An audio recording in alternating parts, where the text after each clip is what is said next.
As ready as I'm going to be, Bob. Oh, God, I miss talk show, Christy.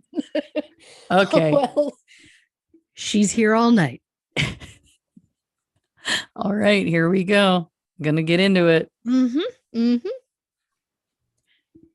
What's up, everybody? Welcome to True Crime and Quarantine, a very special episode of True Crime and Cocktails. As always, I am your host, Lauren Ash. And as always, I am joined by my co-hostess with the mostess, Christy Oxborough. How you doing over there? This just in. She's back on her handheld mic, everybody, and it feels right.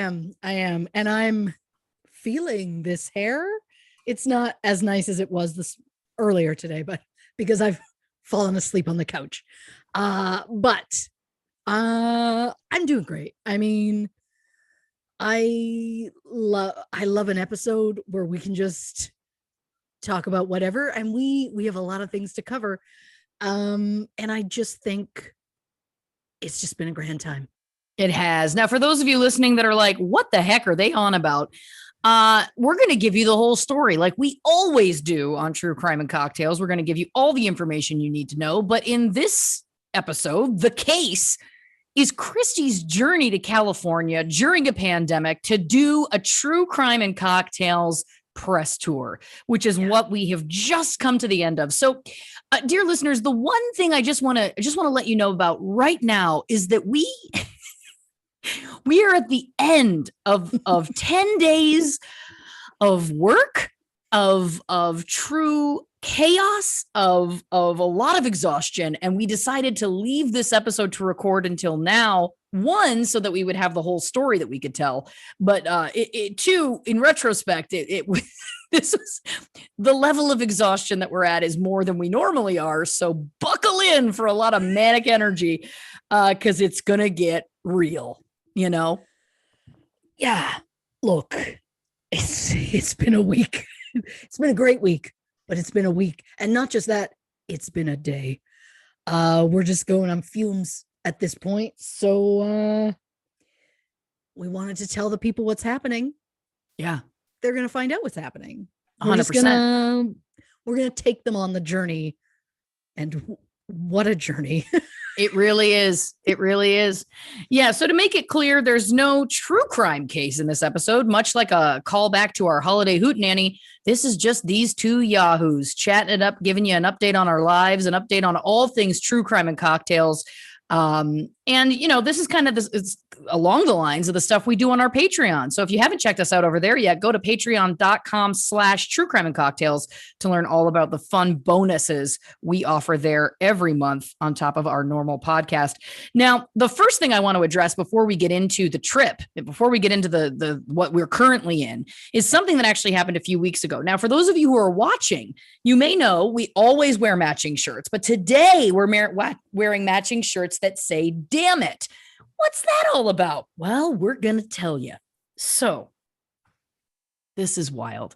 Now, I know we may have alluded to this. Did we allude to this in an episode before? I can't remember if we did. But what we definitely talked about in episodes before is our favorite band, The Age of Electric, Canadian band that we are obsessed with. That we in recent years, when they did a reunion tour, we flew multiple times to multiple cities to see them play live.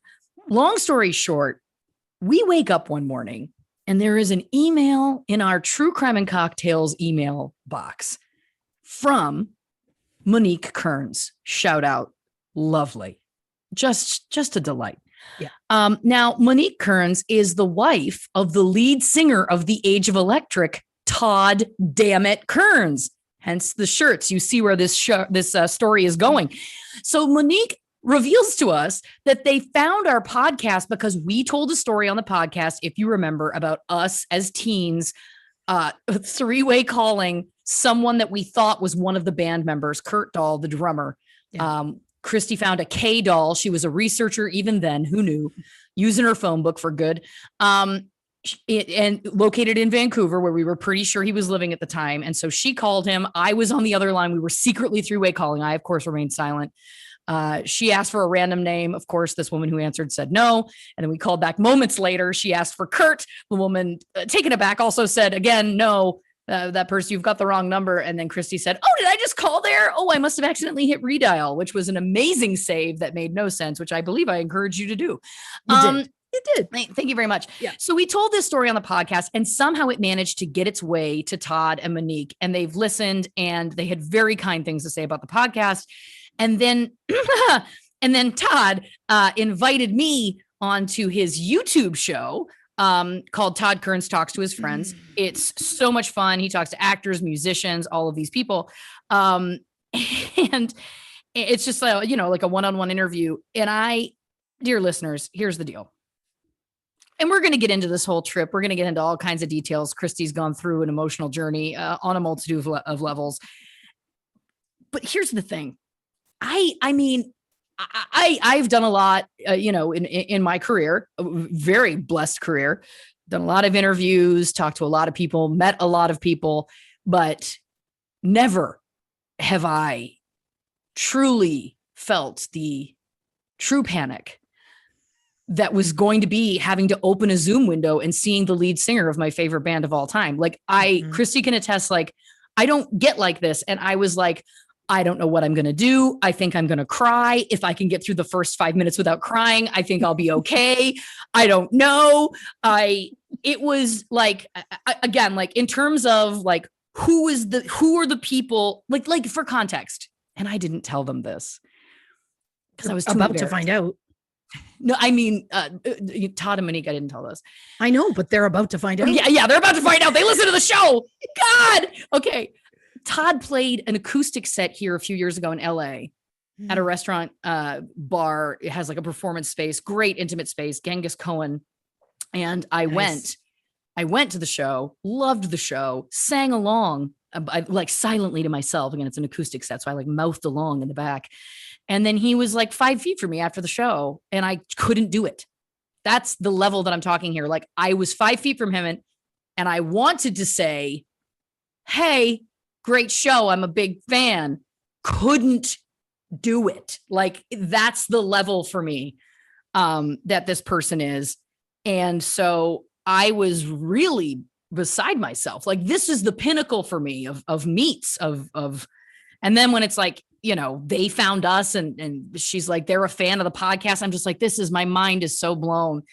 And so long story short, I opened the Zoom that morning and there he is. And this is somebody again, who like was an integral part of our lives. Well, has always been since, a very young age. And I don't even know, because I don't think they were recording. So I don't think this will ever be seen, but I feel like I was just like, I covered my face or I just was like, oh my God, or something. And he did something so sweet. He was just like, come on. And it was so lovely and disarming. And of course he's Canadian, so he's so nice. And he was so nice to me. And it was just like, it was lovely. I worry that I talked too much. It was solely because of nerves, completely because of nerves. Like what, hey, Lauren, why don't you go talk to your like number one favorite band of all time that you love more than anything. Here you go. But it was so great. And so you can watch it live. It's streaming now. If you look up Todd's YouTube, you can see it. I think if you just type in like Todd Kearns, his profile will come up and you can see the episode with me there. But we wanted to give him a huge shout out. Again, we're such big fans and we were so jazzed that they were like, can we send you matching shirts? And we were like, of course. And we would be honored to wear them on the show. So Todd Dammit Kearns, Monique Kearns, thank you so much. You're just the best, the sweetest, nicest, made that experience so truly lovely for me. And it was a life moment. It really was for me. Yeah. Like that was pretty huge for me. Oh, I bet, because just finding out the message happened. Oh, I was in our dining room and I walked down the hallway to our office where my husband was working and just collapsed on the floor. And he was like, oh, what's up?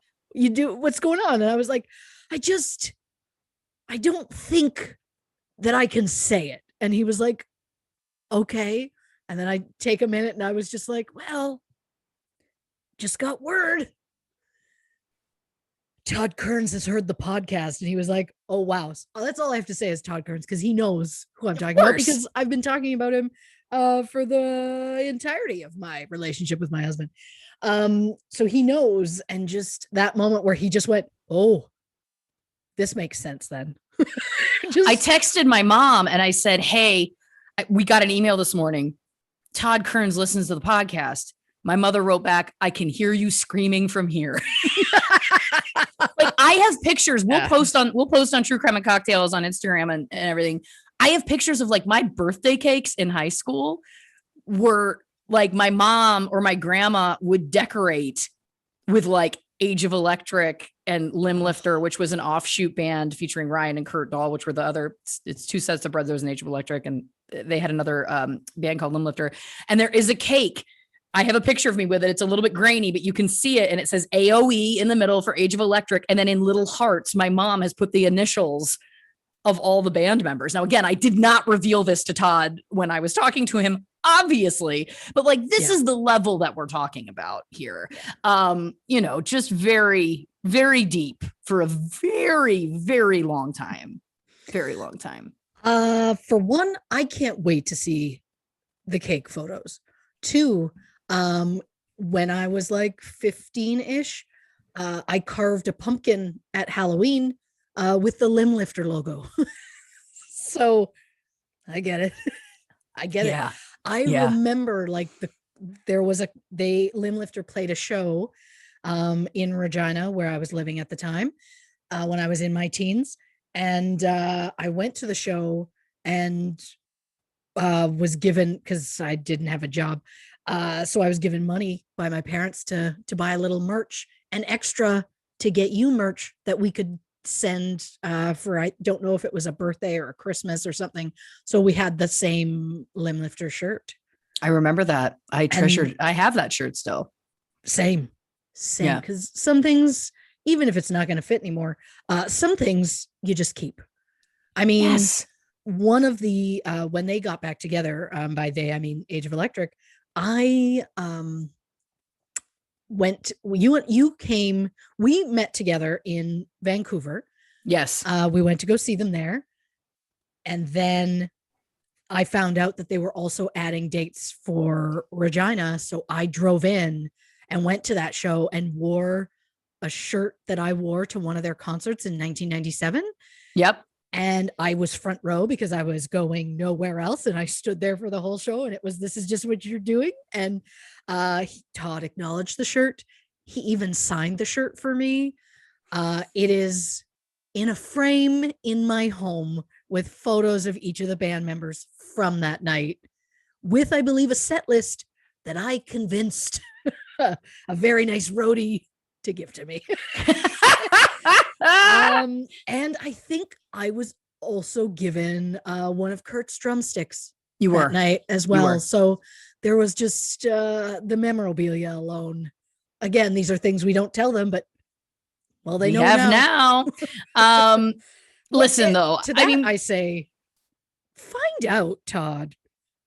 Was the K doll his sister? Were we we need closure to this True Crime and Cocktails mystery for sure. Were we close?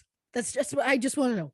I love it. I love it so much. The last thing I have to say again, obviously I when I first responded to Monique's email, I was like, this is easily the coolest thing that's ever happened to me, but I promise you I will be professional, which I feel like I was.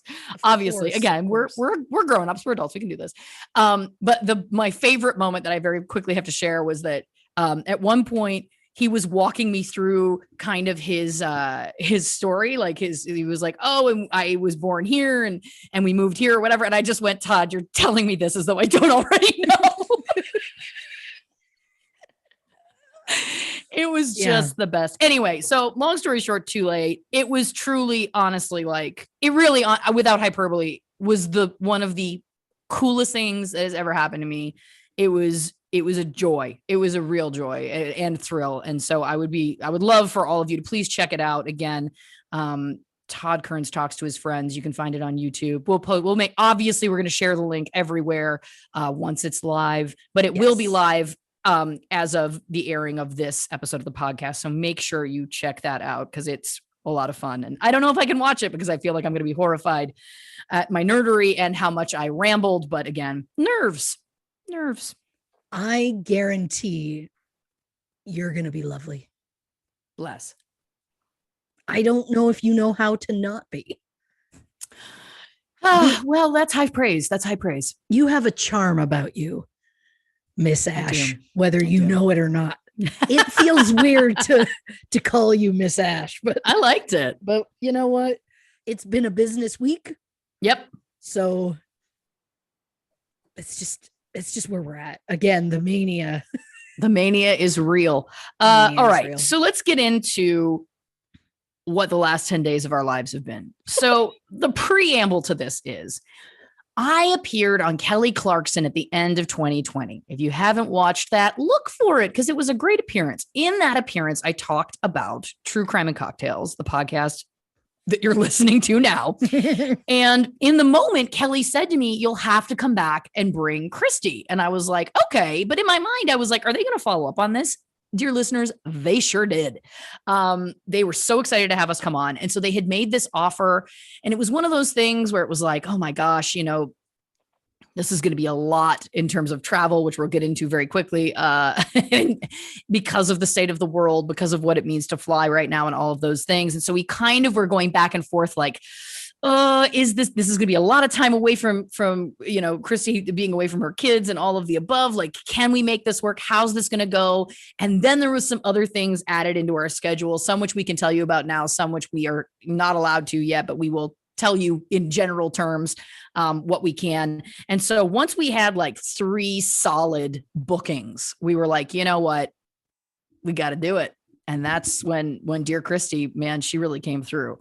So why don't we go back to when the craziness began? I mean, it's hard to pinpoint because it's a constant, but where do you feel that the true kind of wild chaos started? Wow. Well, I mean, for me, the wildness started the moment it was like, well, Kelly Clarkson Show want you to come. And I went, right. No, they don't. And then it was, okay, well, like they just want me to zoom in. Right. And you were like, no. And I'm like, but how am I going to do that? And then it was the whole thing of, I could justify it maybe if we had more things, because obviously I would go see you in a heartbeat if given the chance. It's just a case of the length of time, and I'm only a third of the way through this journey. That's the joke. Because normally, for context, just remember everybody, if this was COVID does not exist. Yeah. She can fly down. We can shoot this thing. She can go back the next day. That's not a problem. That's unfortunately how a lot of things in my world have worked for the duration of my career. So that's not a problem. But with COVID, there is a quarantine when she gets to California. There's a quarantine when she gets back to Canada before she can even fly to her home province, which is like her home state. For people who aren't familiar with the terminology, and then when she gets back into her own home, there is a quarantine involved. So again, the levels to which she is had to go and is going to continue to go are very extreme, very extreme. But there was already a quarantine going on in your house. Well, see, that's the joke.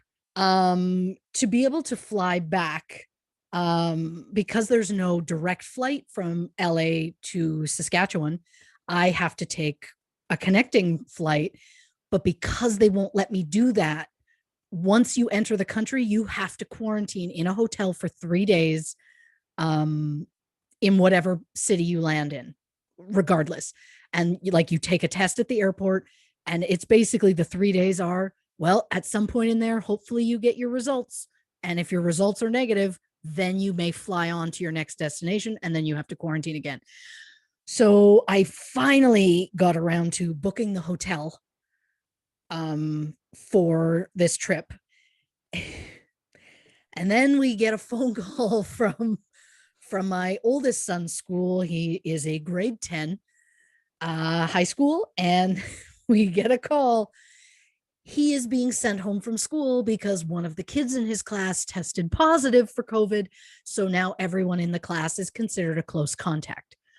So my son let me know, like, obviously immediately we were like, yes, obviously come home. He had a ride. It was fine. And we were like, well, this is unfortunate. I'm leaving in like 3 days, like so few days. So I'm like, oh boy. So now what? And he was like, I don't like, I don't, I don't really know this person. We don't speak. We don't get close. So it should be fine. And I'm like, that's true. But I can't risk, because I had to do a COVID test 3 days before I was supposed to go, before I could fly. So I was like, well, I can't risk that coming up and being positive, because my God, the way it's set up now with flights in the hotel, I would have just lost the money. And that was not a cheap thing to do. So I'm like, well, that would be unfortunate. So that poor kid, he has a bedroom in our basement and there's a bathroom down there. So my husband went, well, guess what, bud? That's where you live now. So we essentially just like forced him into isolation in the basement. We set up like a little table at the bottom of the stairs. So we would like bring him food, leave it at the bottom of the stairs, anything. And then when we go to pick the dishes back up, we had wipes and hand sanitizer. So we'd wipe like all of the plates and anything he had touched and take it all back upstairs. I was already in like just manic. There was a lot of things going on. So to add in, not just like, here's us, we're having dinner, I've brought you dinner. It's, I'm headed to bed. It's like between 11 and 12 at night. I'm tired. I'm going to bed. Do you want anything to eat or drink before I go? And you expect just like maybe a snack, and you end up with like oh, I love a sandwich, maybe some eggs. I don't know. And so there's me making just a quick cheese egg wrap at 11:30 at night so I could take it downstairs, because again, it's a teenager and he eats all the time. Yeah. So I came up with what I thought was a brilliant idea for a snack bowl. So I found the largest bowl that we had, and I filled it with like fruit by the foot, fruit strips, granola bars, Rice Krispie squares.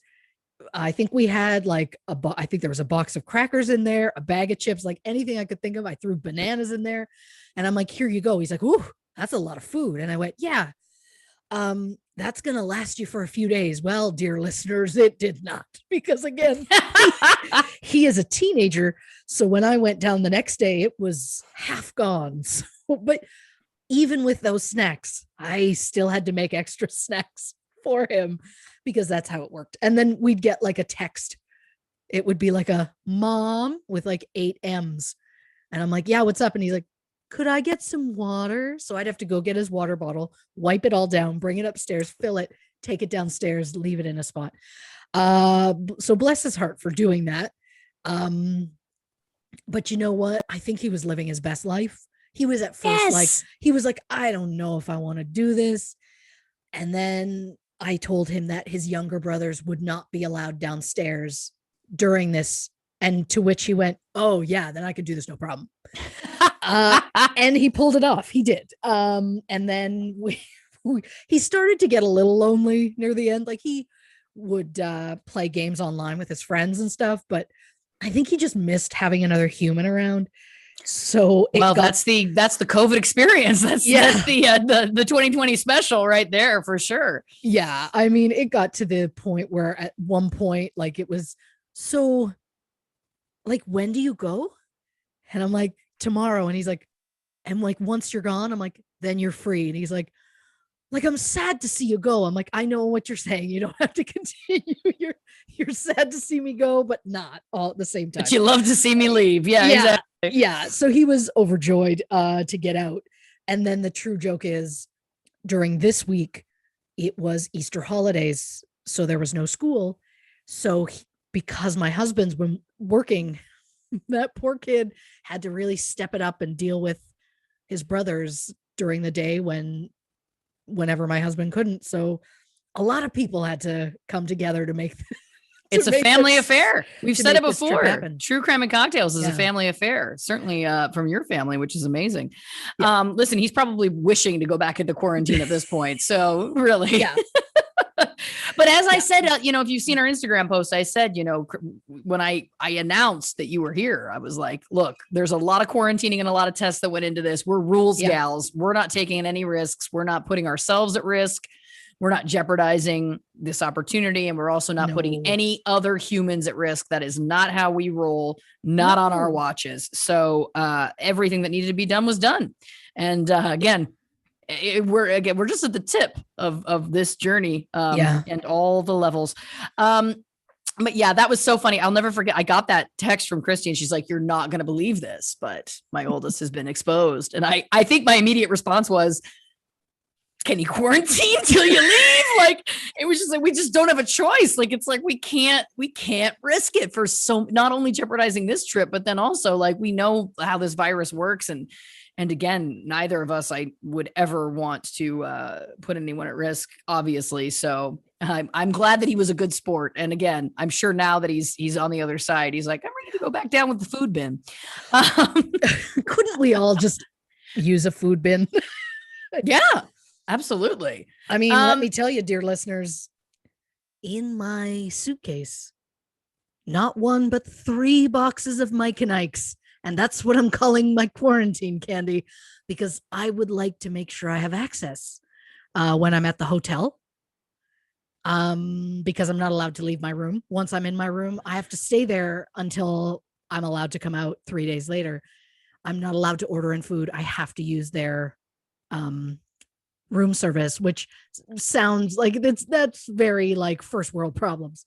I'm sure it's going to be fine, but I was like, if I'm going to want like just a nice candy, go prepared. So it is in my suitcase. I think it's kind that you said that's first world problems. And I hear you and I don't disagree with that concept. However, it is, interesting to note that, look, the Canadian government has been very strict until recently. It's worked. Now, recently there's a whole new wave going on up there. We don't need to talk about that because that's boring for everybody and the reality that we live in. However, one of the things that they implemented, like we've spoke of, is that there's this mandatory 3-day hotel stay when you enter Canada, and then you have to have a negative test in order to return home. Yeah, fine. I understand that. I get it. And for a long time during the pandemic, that it has been effective. Here's the deal, though. Christy reveals that it's like, well, but the hotel says that she can't like Uber Eats or Postmates or just basically order a pizza or anything. It has to be food from the hotel. And there's part of me that's like, oh, they're being diligent. But then the other part of me is like, that's bullshit. That's just them trying to get more of a cash grab. Doesn't it feel like that? Because I think you should be allowed, if you can have people, because I mean, listen, I love to cook, but I also have a very busy schedule. I order out a lot and they just leave it on the doorstep. You don't have to see anybody. Like if you're in a hotel room, I just don't think it's insane to expect to be able to order food and have it left at your door. You don't have to see anybody. You should be allowed to open the door, pick up a bag and close the door is my point. Well, especially since that's how I'm going to get my food. Exactly. Because from my understanding, it's like table or something outside my room. That's where they put the food. And then I open the door once they're gone, take the food and bring it in. So and if they don't want to, why couldn't they get a little McDonald's? Little Chinese delivery. Why? Yeah. Oh my gosh. Now I'm craving egg rolls and anyway, that orange chicken, another story. Anyway. Yeah. And if it's about not having delivery people in the halls and the elevator, et cetera, then just have a system where they drop it at the front and have someone run it up. I guess that I understand that it's like, oh, Lauren, they shouldn't be expecting that extra kind of work put on people. I don't know. I just think it starts to get into a weird zone where it's like, it just feels a little bit weird to me that it's like, you're here, you can't leave, and you can only eat what we provide you. I don't know. I guess maybe this is like my own first world problems, but I just felt like it just seems like an odd system to me when there's like delivery has never gone away. throughout COVID. And that's a lot of what has kept many restaurants open. Sadly, I know many have closed, which is awful, but you know what I mean? Like, I just feel like you should be allowed to order a pizza. That's it. That's it. Oh, look, I'm already terrified because I know, I mean, it does sound like a full dream to most parents to have 3 days in a hotel yourself, to which I'm like, yeah, there's something nice about that. I have a lot of work to do in those 3 days. So it's not going to be just me kicking back, but because there's not going to be anybody else there that's like, hey, it's 4 a.m. You should probably get to bed. Like, my days are going to get mixed up. My time is going to be such a mess. So I have to pay really close attention, because if I don't order the last food of the day by like 8:30, I can't get anything till like 6 a.m. So it's like, if at 2 a.m. I'm like, ooh, yeah, I'm starving, I can't get anything. And that's my horror movie. Is what I'm saying. Yes. Is being hungry at a point where I'm like, oof. So, I mean, yeah, I have Mike and Ike's that are going to keep me warm. And I was like, I don't know if I need all three while I'm there, but then I have to quarantine for almost 2 weeks once I get to my own home. So we'll see how that goes, but I mean, we'll get into that later. Well, that's also, yeah. I mean, that's the other joke, is that, so the 3-day hotel stay is for her is going to be in Vancouver, because she has to do that upon entering the country, and then she can fly back home, as I've said. And then when you get to your house, I mean, we don't know what your husband has constructed yet, but it's going to be like well, you've been calling it an enclosure, right? Yeah, I have concerns. Because again, like, we do have a full bathroom in the basement, and then there's like kind of like a living room, sort of rumpus room like situation.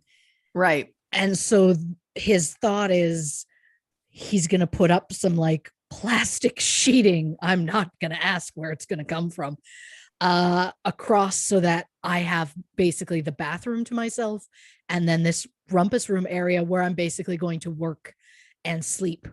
And so he's just going to like put a bed in there, and it's just going to be what it's going to be. And then he'll just bring me food essentially and leave it outside, and then have to do the same thing we did when my son was in quarantine.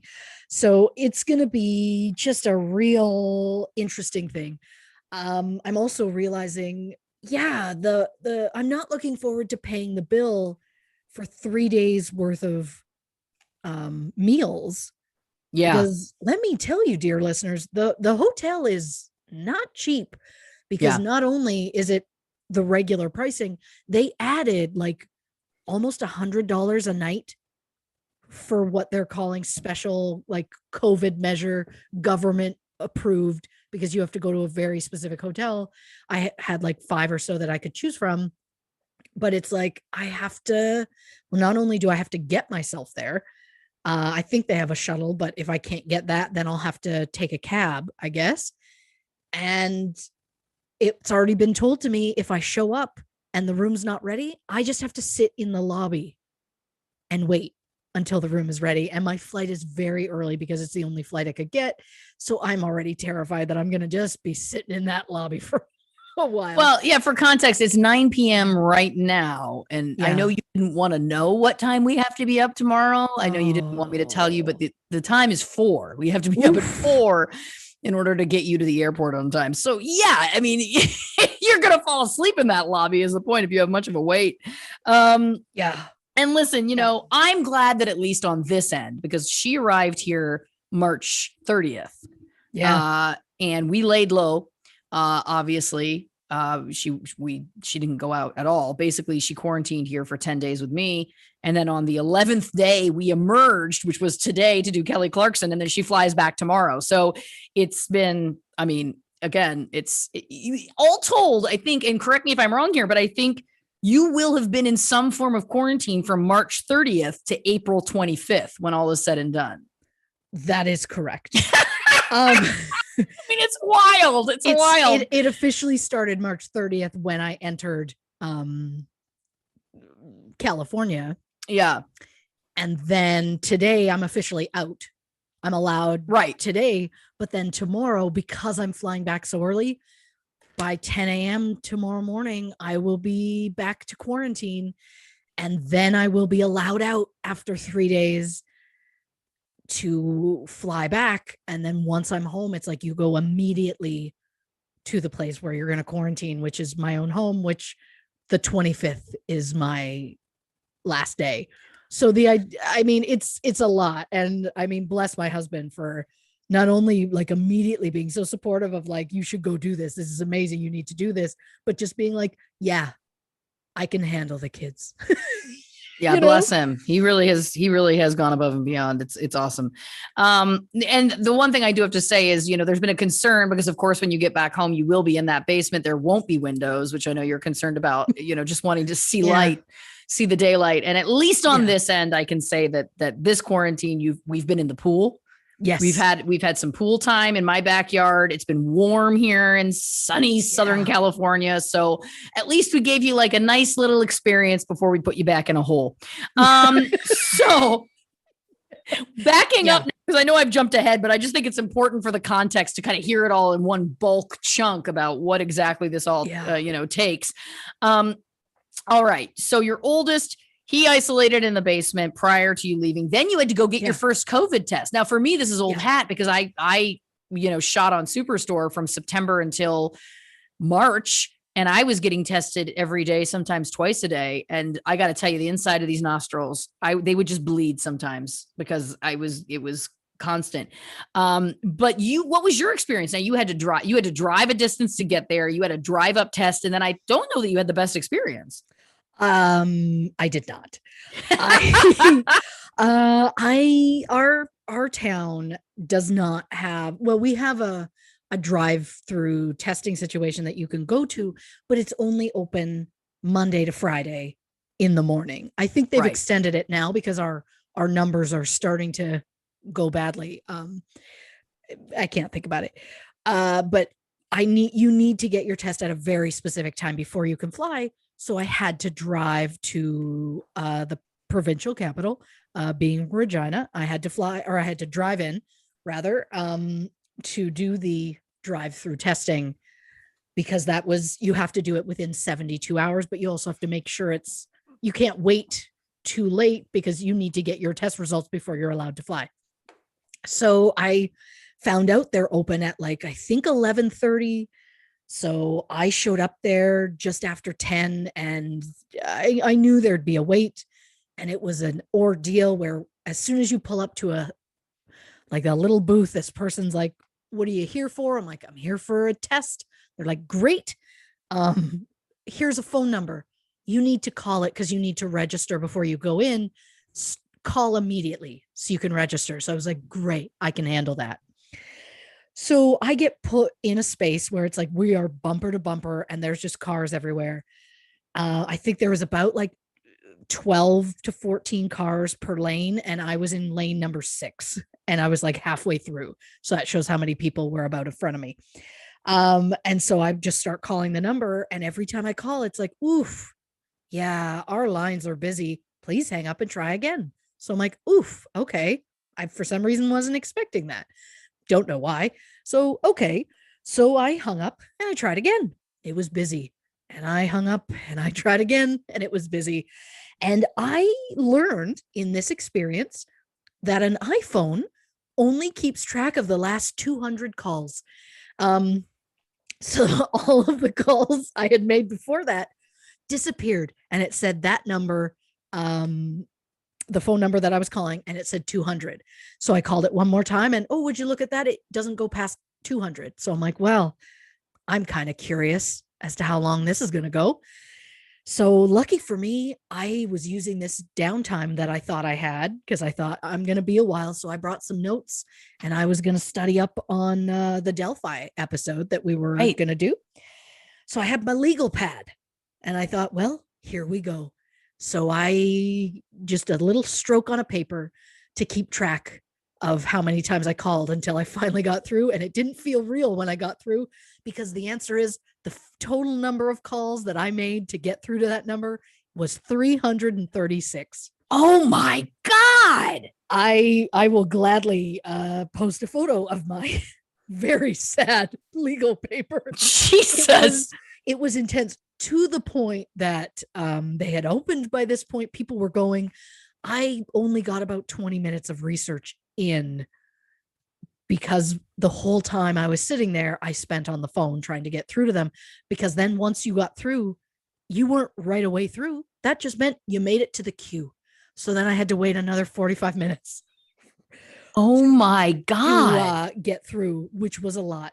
But the true joke is, I'm sure I could have gone out and gone and done some research on my phone, but I was so scared of swiping anything to get out of that phone that I was going to have to go back, and who knows how long it would take to get through again. So I just waited and hung out, and it was fine.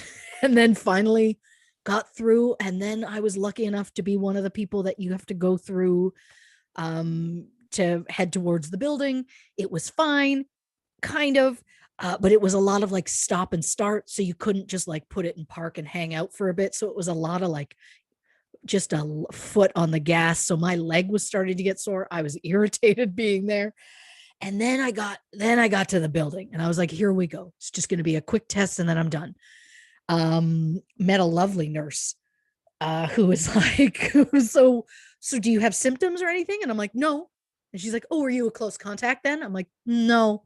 And she's like, then you just wanted to test to be safe? I'm like, no. I'm actually traveling, because it feels so awkward to be like, I know this isn't the time, but I'm traveling. And she's like, oh, okay. Are you just going for a visit? And I was like, well, and I hadn't really told anybody at this point, but I was like, I can tell her, because who's she going to tell? And the answer is hopefully nobody, but maybe somebody. I don't know. But I just went, so I'm going on the Kelly Clarkson Show. And she just went, oh my God, I just got goosebumps. Tell me everything. She just like called you. And I'm like, well, actually, my sister and I have a podcast. We were invited on. And she's like, oh, what are you going to talk about? And I just went, I don't know. The podcast. Like I just, what do you say in that moment? Shocker. Yeah. Turns out we were birthday buddies. So hey, what are the odds of that? She was very lovely, did everything she needed to do. And then it was like I hate to have you move on. I want to just keep talking about this. And I was like, same. And then it was, I had to drive ahead to another lady to have the test done. And it's one of these, like, lean your head back against the headrest and we'll go for it. And that went so far into my face. I almost, and I know it didn't, but I swear to God, it touched my eyeball. And so like just tears coming down. And I was like, that hurt. But the whole time I also felt like it went way too long. And I was like, why is it still happening? And anytime I would just like wince or like make a movement, she was like, yeah, I know. They're not the best. And to this, I say, this wasn't one of the old tests that was what they call the brain tickler that goes way, way up high. She was getting one of the commonly used tests now, but it should not go above, a half an inch. Like that's all they need to do. And if they go any further, actually, it can be inconclusive. I've heard the results can be. So what I say is that also like, I don't think she did the test right. It shouldn't hurt. It shouldn't hurt is the point. I've had a million of them done and it should not hurt is what I'm saying. Yeah. That feels good to hear, because knowing the amount of tests I have to take in my life now after this, it's nice to know that don't expect it to touch your eyeball. It was a lot, but you know what? When Kelly Clarkson asks if you're gonna come meet her, you go, hell yeah, and you just do it. And doing that test was about a 5-hour part of my day, wow. to drive there and then go through all of the, like, sitting there and waiting to get in for the test. So it was a lot, but you know what? It got done. And I kind of figured at that point, if the pain of the test was the worst thing that happened in this trip, then that's fine. Yeah. What else could possibly go wrong? Well, yeah, I mean, so far, nothing really. Well, I guess, I mean, the outcome has been that nothing went wrong, but I think what you're alluding to is that, she got the test done, she got her results, she's all ready to go. And then it's, March 30th, it's the time for you to leave. And nature had a different idea. Just the joke of our lives. Yeah.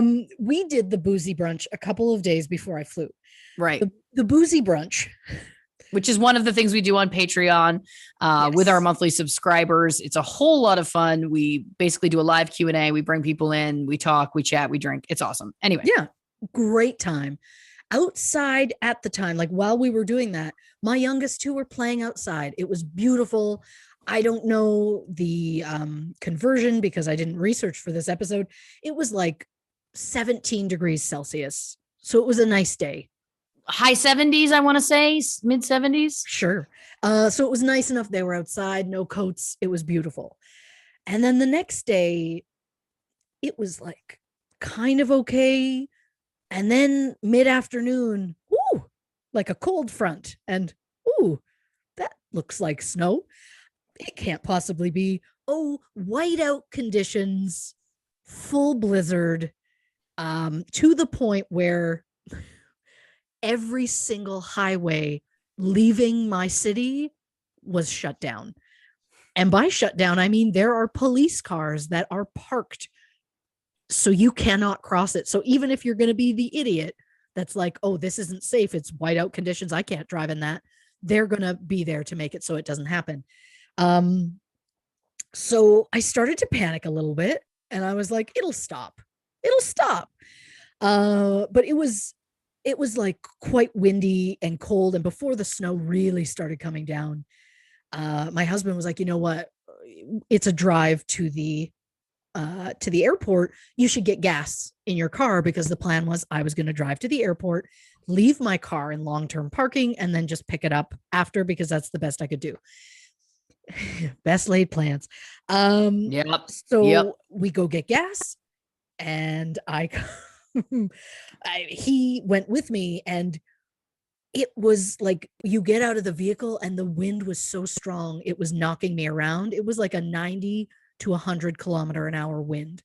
Jesus. And then the snow started kicking up, and so it was becoming like whiteout conditions, and it was like, okay. So I'm like, how much trouble am I in? And he was like, I'm sure it'll be fine. It'll do this by morning. You're going to be fine. Right. And so at this point, Lauren, so lovingly, is texting me like a 24-hour countdown, like we're under 24 hours. We're so close. I can't wait. I'm so excited. I didn't have the heart to tell her that it's not looking good. I would make a terrible surgeon, because I would lead that family on. Of course. But I was just like, so I would just respond with like, yes, cannot wait. Insane. Like I kept up a ruse, because I felt like I was already so stressed about it. I was like, I can't have her stressing about this too. So I'm like, it'll be fine. And I was up very late that night packing, because I'm like, well, I guess I packed just in case. And then I could potentially postpone my flight a day, but then that means I'm still in quarantine the day we're supposed to do Kelly Clarkson. So that screws that up. It's such a delicately laid out plan. Yeah. Even when it shifts by a day, it just doesn't work. Yeah. And really, by the time we thought, like, if we had known how bad it was going to get, I would have attempted to leave earlier and just stayed near, like got a hotel for the night near the airport. Right. And just done it that way. Unfortunately, by the time that thought came up, I still hadn't packed. So there was no way that I would have had the chance, because roads are already closing down. So it got really intense. And then my husband had to work super late at night. And so he was up till like 3 or so in the morning. And I woke up at 6 to check the roads. That was my instinct. Just check right away. Yeah. My flight was supposed to be at, I think, like 9. but they pushed it to like 10 because the entire airport shut down because the weather was so bad. Good So Lord. I'm like, okay, this is okay. So I check at 6 a.m. and the only highway that's going to get me to that airport was half closed. From my city, halfway was closed down. From halfway to the other city, it was fine. So I'm like, okay, great. So then my husband stirs and is like, how are the roads? And I was like, it's not looking good. And he's like, okay, give it an hour and see if it's changed. I could have gone back to sleep, but I was sick about it. So I just laid there and kind of stared at the ceiling and waited for that hour to pass. And then finally, hour passes. I check again. Yeah, still closed, and my husband's like, you know what? I just, I'll drive you. And I was like, but that's not going to work. How am I going to get home? And he was like, we'll figure something out. He's like, I'll just come pick you up. We'll figure something out. So we start, he ends up deciding to drive me. The road opened like just before, but it was still like not 100% conditions. It was open, but not the best. And he's like, you're too nervous and anxious for this stuff. So I should drive you anyway. So I know you get there for sure. So we're about like 20 minutes into this drive. And he goes, okay, so how does this sound? I will drive your car and leave it in long-term parking. I'll get someone to drive me home, and then you can just drive from there. And I went, oh, is now a time to mention I did not bring my keys. And dear listeners, it was the time. So in that moment, I was like, well, that sucks a lot, because now what do you do? And so we came up with plans. That was the rest of our trip to the airport of, okay, he's like, once you get in the airport, scope it out, see if they have lockers. If they have lockers, I'll leave your keys inside a locker. I'm like, this is some spy level shit that I'm ready for. I want to get off a plane and have a text that's just a locker number. And I go to that number, and then I have to like go to a plant nearby and turn the leaf on the plant to see the code for the locker written underneath the leaf. Like I wanted that level. So I was like, absolutely. Okay, well, unfortunately, no lockers. So then I was like, well, you could try and overnight the keys to me in California, but the mail system currently is not where it used to be. So yeah, the odds of the keys officially making it, maybe they would, maybe they wouldn't. And if they wouldn't, then what are we going to do? So I was like, well, you could try and just overnight them to the hotel where I'm staying. Well, he didn't like that idea either. He's like, it's just too many. If it doesn't make it, then you're stranded there with a vehicle and no way to drive it home. So I'm like, yeah, that is a kicker. So the plan now is he's going to meet me at the airport. We are both going to wear masks. We are going to see each other for the first time in the longest time we've ever been apart. Yeah. In our relationship, and not hug each other in any way. I'm going to get in the car, sit in the back seat, and wear my mask the whole way home. And he's going to as well. And then once we get home, I'm just going to head directly to the enclosure. We'll see how that works. And that, dear people, is about the best we got. Listen, again, we're rules people. This is who we are. We follow them to the nth degree. I think it's admirable. I don't think there is going to be any way possible that you will have picked this thing up, because we are so safe. But I like it. I like that you're committed to it. Now, it should also be noted, this is, you mentioned that this is the longest you two have been apart. This is also the longest you and I have been together since we were children.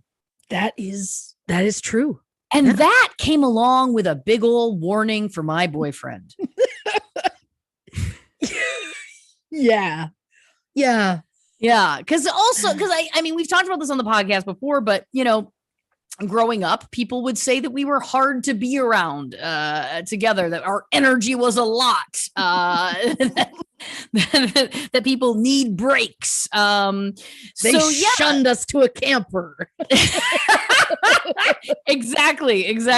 Yeah. So there was lots of warnings coming for my sweet boyfriend. But, I think what's really nice is that we talked about it with him today earlier. And he was like, it was a dream. He had no issues. Yeah. And I know that people are going to be like, well, of course he's going to say that. He's not going to tell you. And it's like, no, I think if he was irritated, yes, at any point, he would have been like, I will be back in a few days. Like he would have taken himself out of the equation. Yes. But instead he was just like, yeah. And it's not like, listen, I know I shouldn't put words in anyone's mouth or whatever, but we may be coming up with some sort of video testimonial about how lovely we are to be around. That's all I'm saying. We need to be vindicated. Well, I mean, we have been vindicated because this podcast is so successful and people love our dynamic. So I think that we have, but yeah, again, totally. Yeah, totally. But again, I've said nice things about my husband, and I will forever. But one of the people that warned her dear boyfriend was my husband. Yeah. Who was just like, and that was, I wasn't really surprised. Like Lauren has visited us multiple times. We usually do like a 4 or 5 day, if we're lucky, kind of a trip.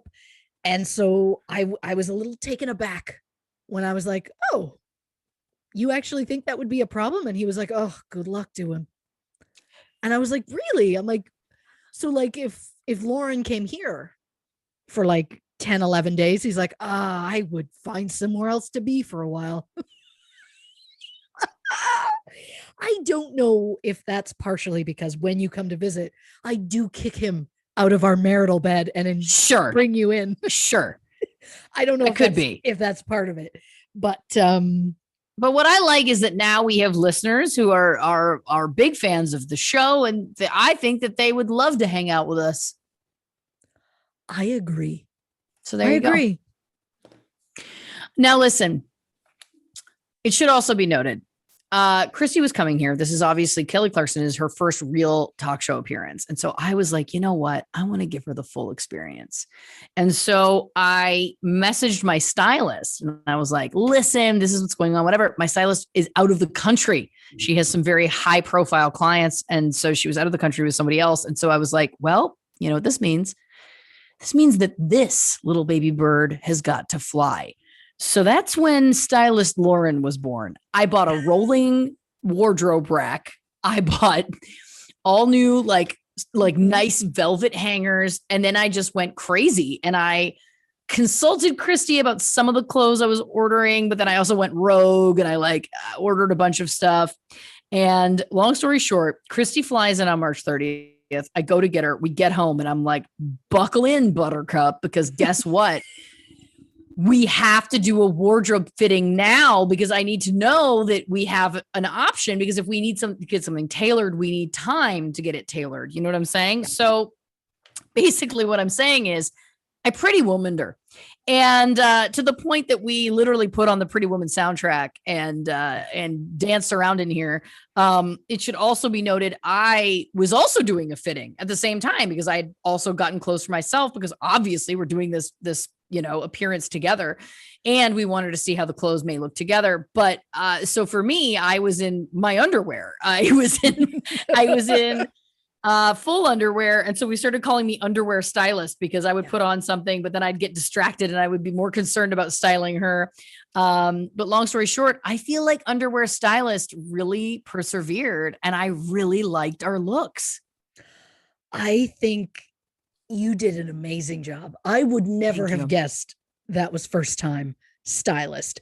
I mean, maybe the underwear was a tip that you may have been a first timer. Yeah, not necessarily profesh, but I mean, I know I'm not really allowed to say this, but I feel like I'm going to anyway. Yeah. Wild women do. All the pretty women out there know what I'm talking about. They do. That soundtrack gives, and we did. We put on the music. We tried various outfits there. Oh, and then it was, well, we got to take pictures of the outfit. So, what you're getting. This is what I love about Christy is she's a simple gal. You know what I mean? Yeah. She's a simple gal. And so she said to me ahead of time, I can't do heels. There's no way. I just can't do them. And I was like, okay, sure. No problem. She puts on this pair of heeled boots, which at this point, you have probably seen the Kelly Clarkson appearance. These are the same heel boots she wore on Kelly Clarkson. And I'll tell you why. She put those things on, started gliding around. All of a sudden, she's got this swagger that I love. And she was just like, I never want to take them off. And that was when I really was like, yes, underwear stylist is doing good work. You know what I mean? Both externally and internally. Yeah. I mean, that outfit that I ended up wearing, again, there is a reason why we had to look into it early, because it ended up being just like a lot of cleavage. Yes. Not daytime cleavage, but like late night bar cleavage. Yes. So I had to like order like a little cami to wear underneath it. So thank God that we did it when we did, because then we could do what we needed to do to get it also the complete outfit. Yes, it also gave me time to order jewelry options, accessories, those kinds of things, which I became obsessed with as well. And I loved the accessories that you ended up choosing. The jewelry options never stopped coming. There may still be some that have not arrived yet. That's the other joke, is that I might be getting them for the next week or so. But yeah, listen, it was a joy. It was so fun for me. I just loved it. I loved getting to see you parade around, because there was also some options of things that we didn't end up using, but you came alive. Well, I mean, you took a girl who showed up in the only pair of pants that I had brought with me that were, one may say, outdoor pants that you could wear outdoors. I brought a single pair of like a yoga pant that I wore on the plane. And my plan was I'll wear them on the flights home.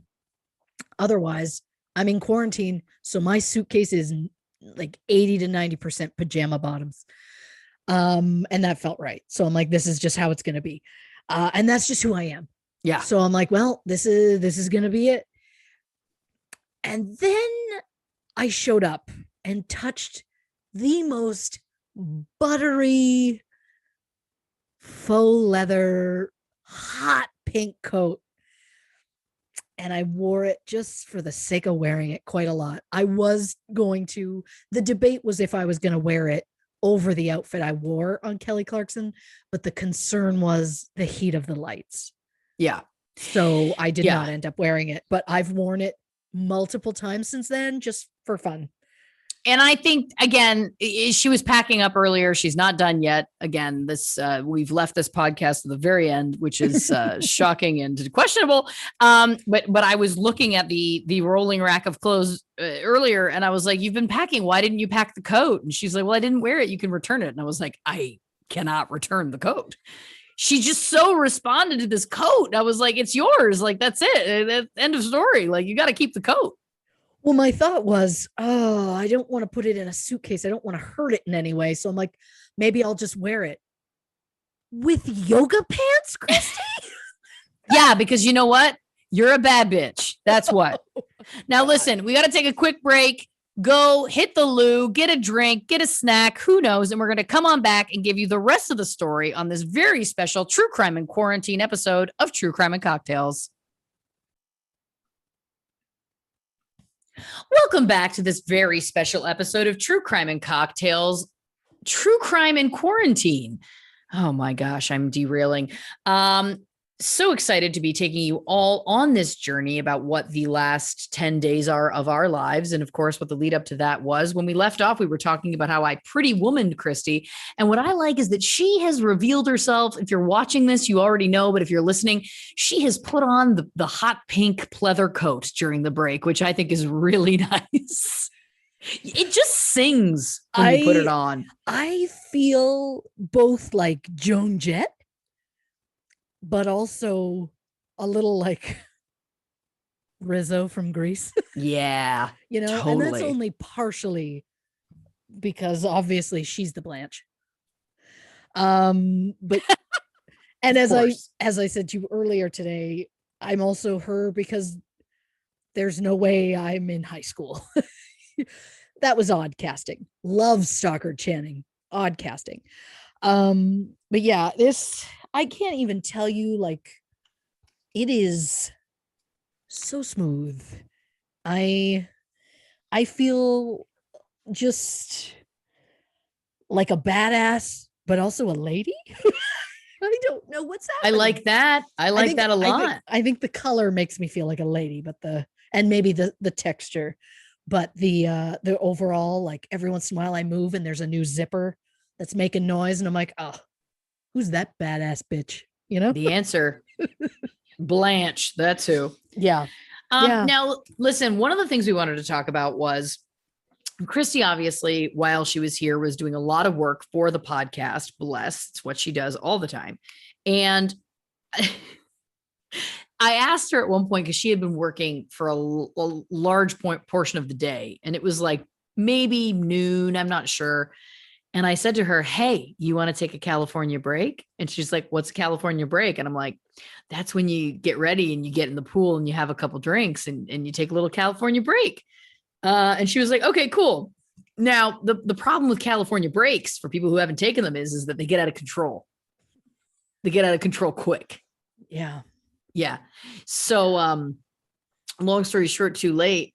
I think I was maybe drunk and passed out in bed by 6.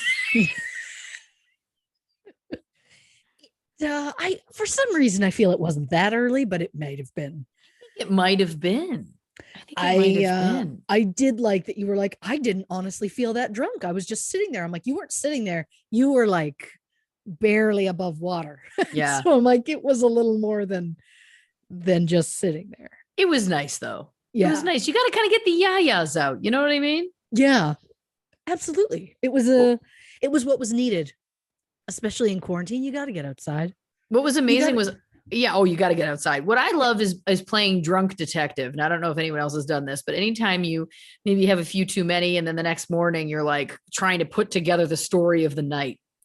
Not because you necessarily like blacked out or something, but shout out to my dear friend, Ashley Mullen, who also did our makeup this week. She has a term which I love, which is a brownout, where it's not you didn't black out. It's not like you woke up, passed out somewhere, whatever, but it's hazy. You know what I mean? There's times that are hazy, and that I think really encapsulates it. But I just love drunk detectiving. And I think my favorite moment was I woke up in the middle of the night. I think I woke up around 4:00, but that was because I'd slept a full night's sleep at that point. And my dear sweet boyfriend woke up with me in that moment. And I said something to him about like, oh gosh, like that got out of control for me. And then the moment that we both loved was when I went, wait a minute, I went down the water slide. Because I had forgotten until that moment. And I do have a water slide for those who are asking. It's a dream.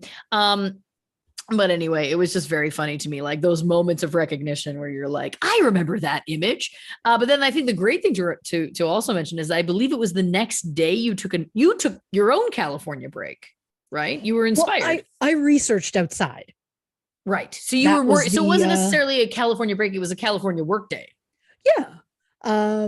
Your dear sweet boyfriend, who shout out to him. He's been nothing but lovely to me. And you know what? Today I suddenly realized I think he's a hint of like Ryan Gosling. He gets that a lot. And I say that with nothing but positivity. So good on him for that. But he put out the cushions on the seats outside and was like, yeah, it's ready. And he put out like the umbrella and everything. And he was like, well, it's ready if you want to go outside. And so I was like, you know what? Quarantine doesn't have to be in the building. I can be in the yard. So I took a laptop, went outside, and I was out there for a while, trying to get through the notes.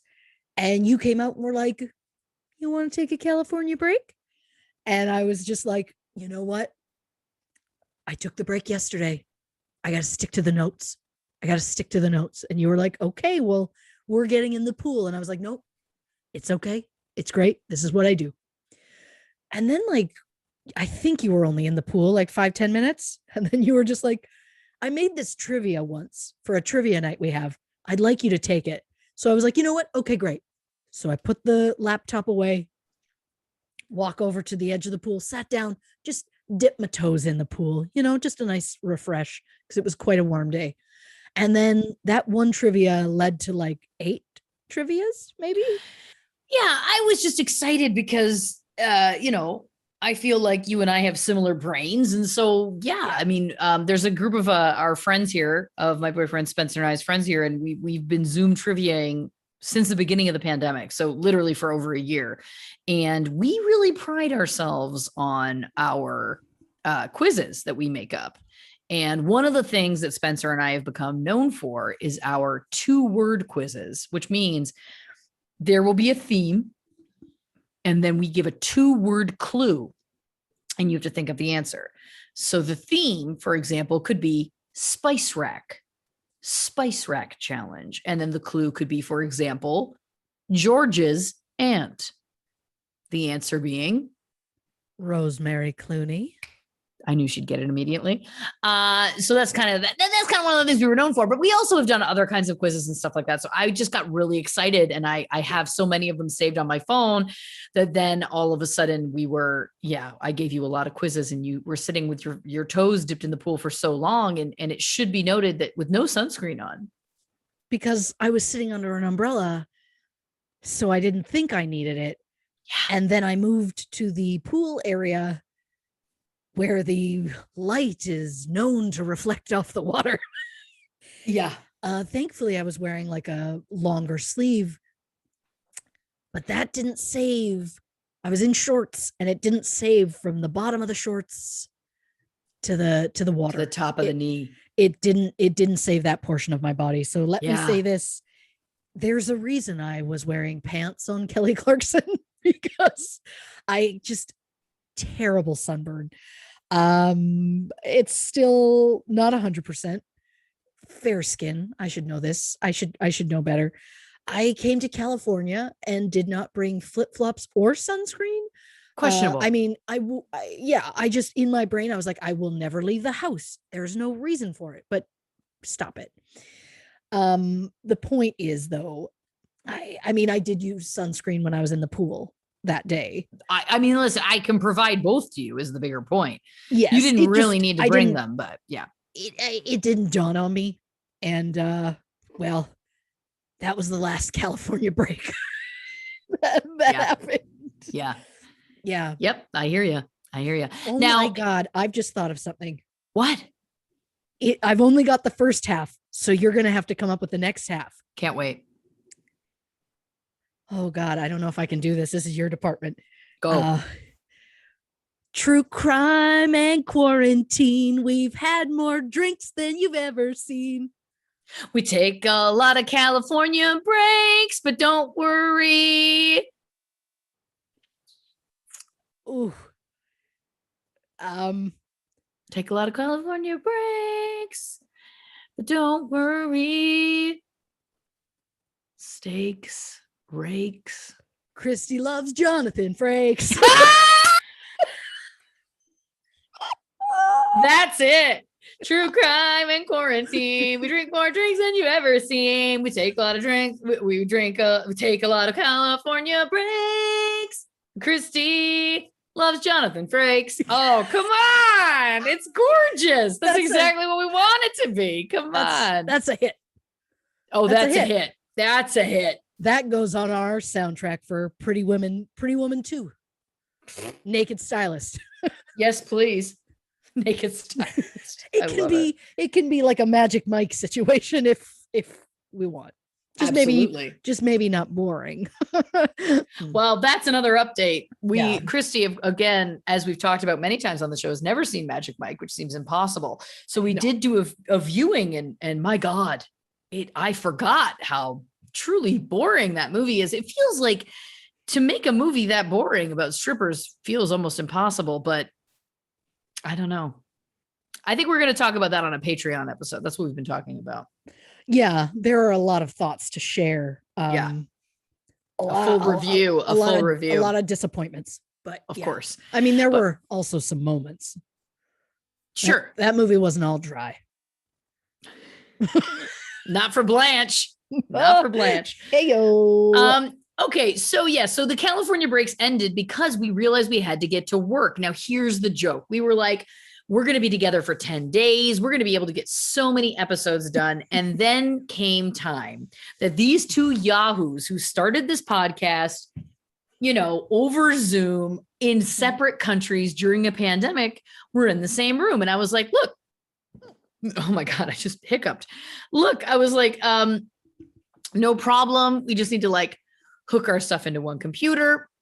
It became a whole clown turn. Us trying to record in the same room. She's in the house with me now. Yeah. Keep this in mind, but she's in a separate room because we realized it's just easier for us this way. Again, we were able to figure out how to do the audio side by side, but when we were trying to get the Zoom to work, and for whatever reason, it was just not working. It kept glitching. And so we just decided trying to mimic what our normal setup was probably the easiest way. And I love that we're still doing that now. Yeah, I have taken a couple of quick photos just to show people that my laptop is on a chair. My ring light is now falling off that very chair because there's not enough space for it. And I'm huddled in a space just to try and make it work. And the awkwardness of the holding the microphone. If I don't look into that lapel mic, I'm going to be excited. You know what? To get back to my regular mic, because that's a business expense. You know what I'm saying? Charge it. Just charge it. Okay. I don't know if I could ever do it, but my point is oh God, now I'm scratching the sunburn. I miss being hands-free. I don't miss this big thing sitting in front of my face, but this brings an attitude that I'm not ready for. You with that mic in your hand with that coat on is a revelation.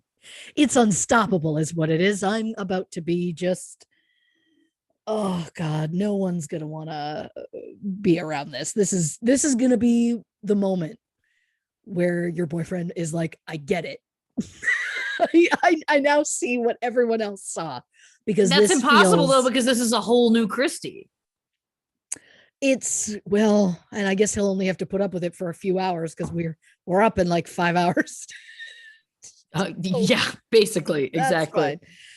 Now, another fun tidbit is there was one morning where I woke up and I was going to run into Christy when it happened, but I didn't. But there had been an earthquake overnight, and I woke up and as I always do to earthquakes here, there's been quite a few recently, actually, which is also troubling because they always say the big one's coming, which is looming.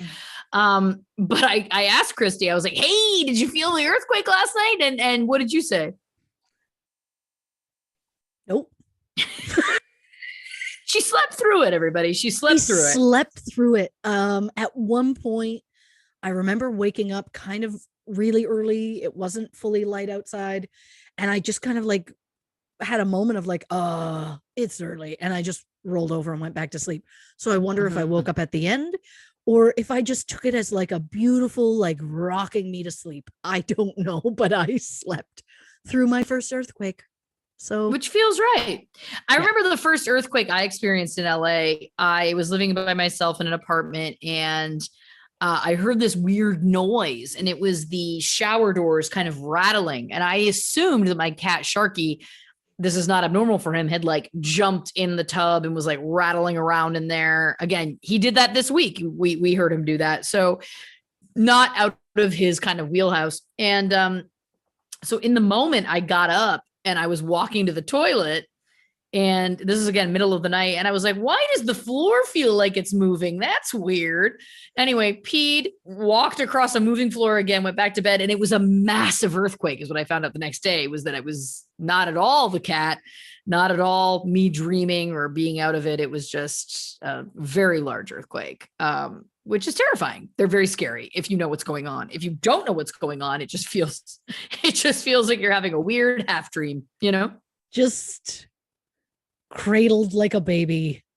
Yep. And just so the less you know about earthquakes, the better, almost. 100%. Absolutely. Now, the next thing is there was another big appearance that we had this past week. Now, this is something that is still, we're not allowed to fully announce yet because we don't know when it's airing yet. But what we can say is this was a show that we recorded from within my house. So it was something where we were able to do it over Zoom, but we couldn't be apart. We had to be in the same room in order to achieve what we needed to do for this show. Again, that's all I can kind of tease at this point. We'll obviously let everybody know as soon as we can. It was a whole lot of fun. We had a great day, but it was another one of the kind of like motivators for Christy to make this trip, because it was something where we did have to be physically together in person. And I know you're like, what could that be? You'll find out.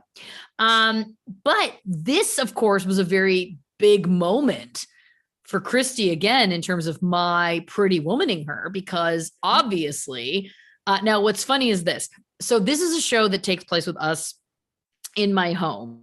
And I had kind of been anticipating like, all right, for that, we'll kind of just like do our own hair and makeup. But then for Kelly Clarkson, like I'll hire a glam team. And then ahead of time, Christy was like, ooh, like, what are we doing for that first thing? Like, are we whatever? And I was like, I know what I'm going to do. And what I'm going to do is I'm going to hire the glam team. That's what I'm going to do. So this was like your first real Hollywood professional hair and makeup, which was so fun for me. I mean, what was your experience like? I mean, I think the quote is from earlier today when we had the glam team for a second time, where she came in to like quickly do something to fix my hair. And I guess she raised her hands near my face and I kind of like cringed away from her like an abused animal or something. And she went, you're not used to it. And I just went, to be honest, I don't know if I'm used to attention. There it is. It's just, I mean, it's just so weird to me. The only time I have ever had any sort of like someone else do something like that for me was at my wedding. I had someone do my hair and makeup, not professionals. They were actually friends of mine who did this sort of thing, which was great. And it worked out and it was fine. But now after this, I'm just like, damn, I should have looked into it for the wedding, but that's not the point. Listen, it's addictive, because when you see yourself, and listen, beauty lies without makeup. Everybody who listens to this podcast for any amount of time knows that I am in no way suggesting anything other than we are all beautiful, amazing, powerful, wonderful beings, period. Goes without saying. However, I will speak for myself when I say, when I go through the works, when I get my hair and makeup done and I got my lashes on and I got my fake hair clipped in, I feel like $1 million.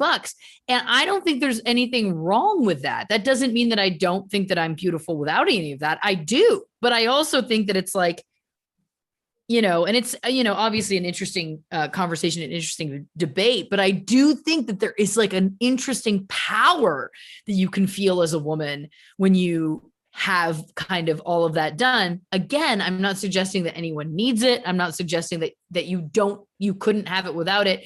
But I also I like it. Like sometimes when people, and I think I've talked about this on the show before, but I think sometimes when people talk about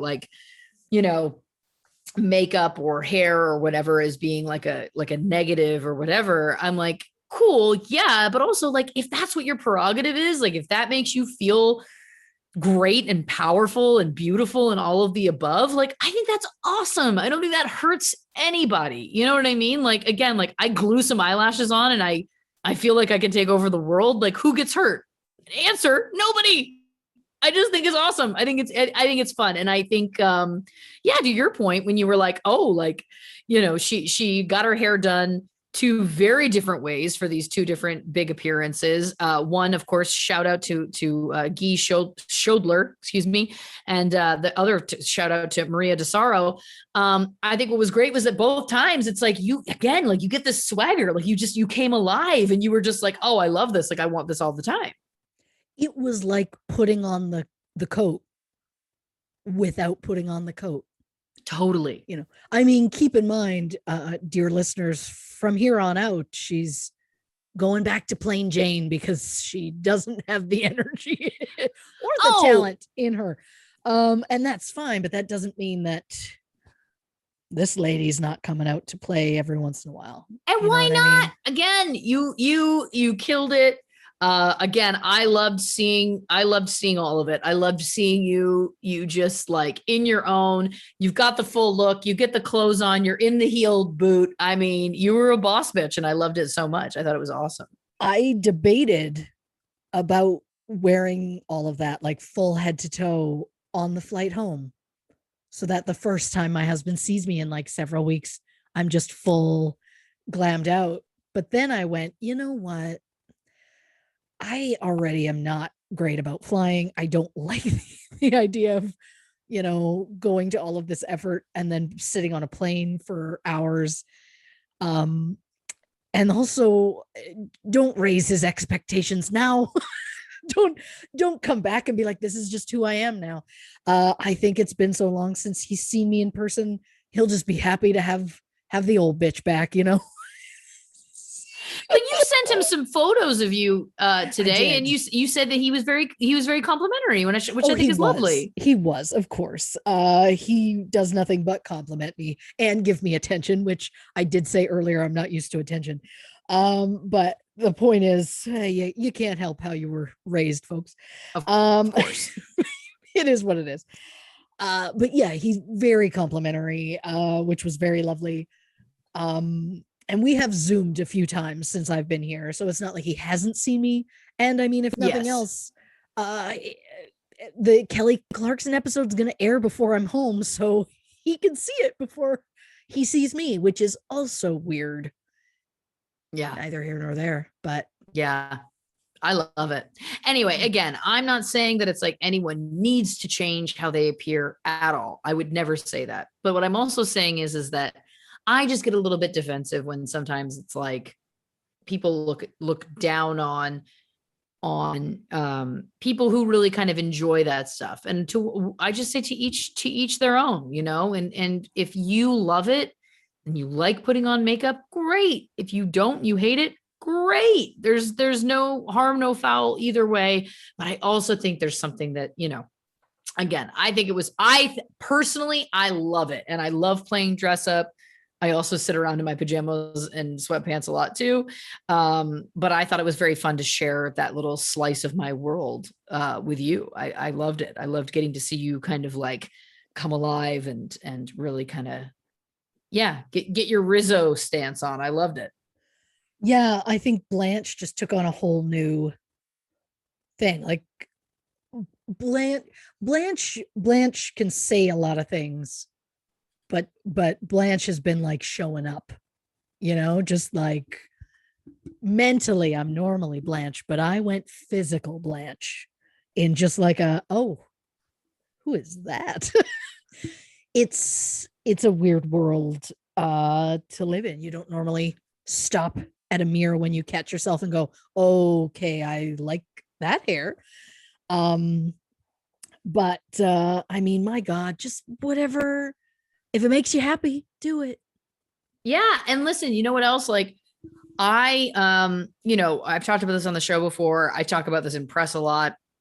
I have tried implemented, and the pandemic was a different story. It was difficult, I think, for all of us. It certainly was for me, but I've always tried to like really kind of speak kindnesses about myself, speak positively about myself out loud, and it disarms people. Like when you're really confident and you're just, and I that's something that I always do is like, I'll sit down and be like, look at that beautiful woman. Like if I'm sitting in front of a mirror or something with my glam people. And at first when people don't really know you, they're like, oh my God. And I'm like, but why? Like we should be we should be doing that. We should be saying that about ourselves. We should be and when you keep doing it, what I love is that it becomes contagious.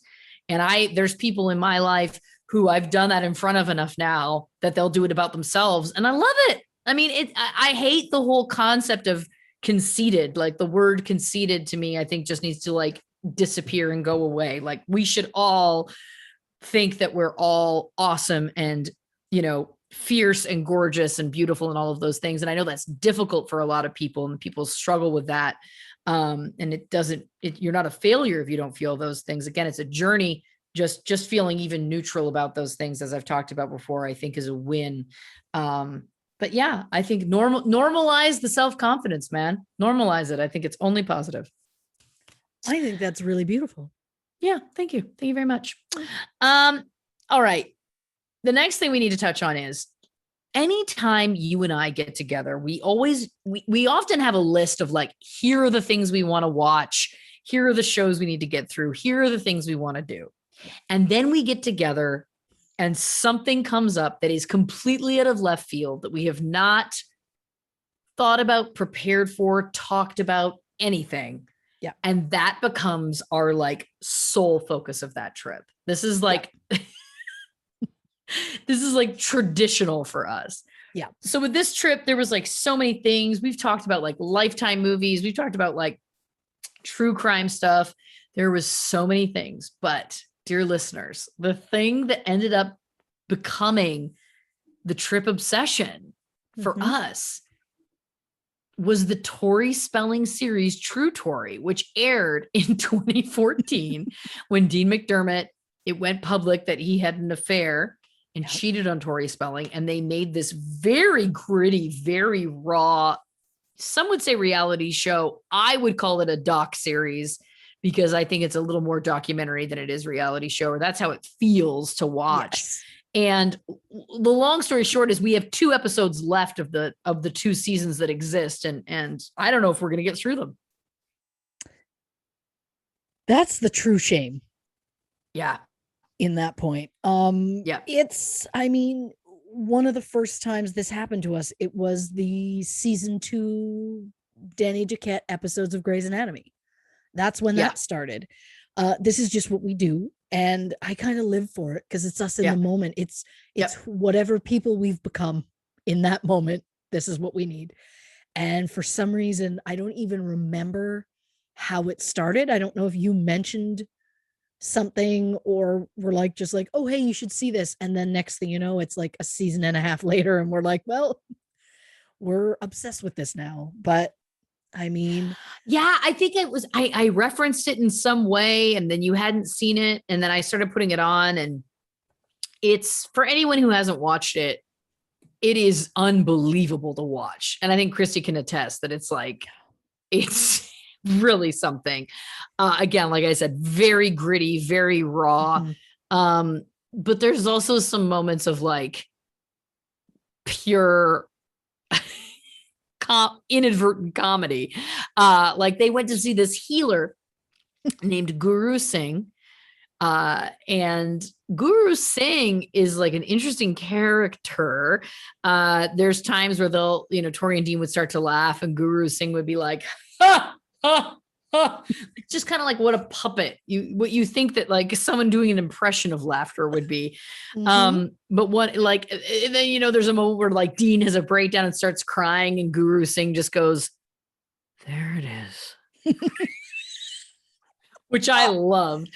Again, like just what a character. And I think one of my favorite moments is, again, we're giving so many shout outs to my sweet boyfriend, Spencer, this episode, but he deserves them. But one of my favorite moments, because he's not a huge reality show fan, but he does get into documentaries with me. And so he kind of like was like, oh, what are you all watching? And like, we kind of sat down with us to watch some of the show. And then at one point turned to me and said, how do more people not know about this? Because it really is like, it's extreme. Like, again, if you haven't watched it, I cannot recommend it enough. It is such an interesting, now some would say, oh, that's, we shouldn't be watching people going through those kinds of things. To that I say like, well, it was voluntary. But I would also say, I do think it's a very interesting look, like at humanity. Like it's interesting to see people be that kind of open about those struggles and those challenges. I think that that's something we don't really see people do authentically. And I know, listen, still it's edited and all of the above. So there's always the question about how authentic could it be? But I don't know. There's some like scream crying, ugly crying scenes throughout that I'm like, I don't think that was fake, you know? Oh, none of Tori's scream cries. Like there was a time where she went like I'm going to go so far as to call it primal. Yeah, she does. That she does. It was just, my God, like that, I believe. So I went like the first season, I was like, oh, I am team Tori. She seems so sweet. I can't believe he would do this to her. And then season 2, I'm just like, they're both nuts.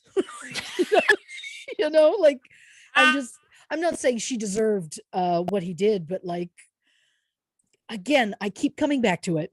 For those who don't know, Tori Spelling met her current husband, Dean McDermott, when they were shooting a movie. And at the time, they were both married to other people.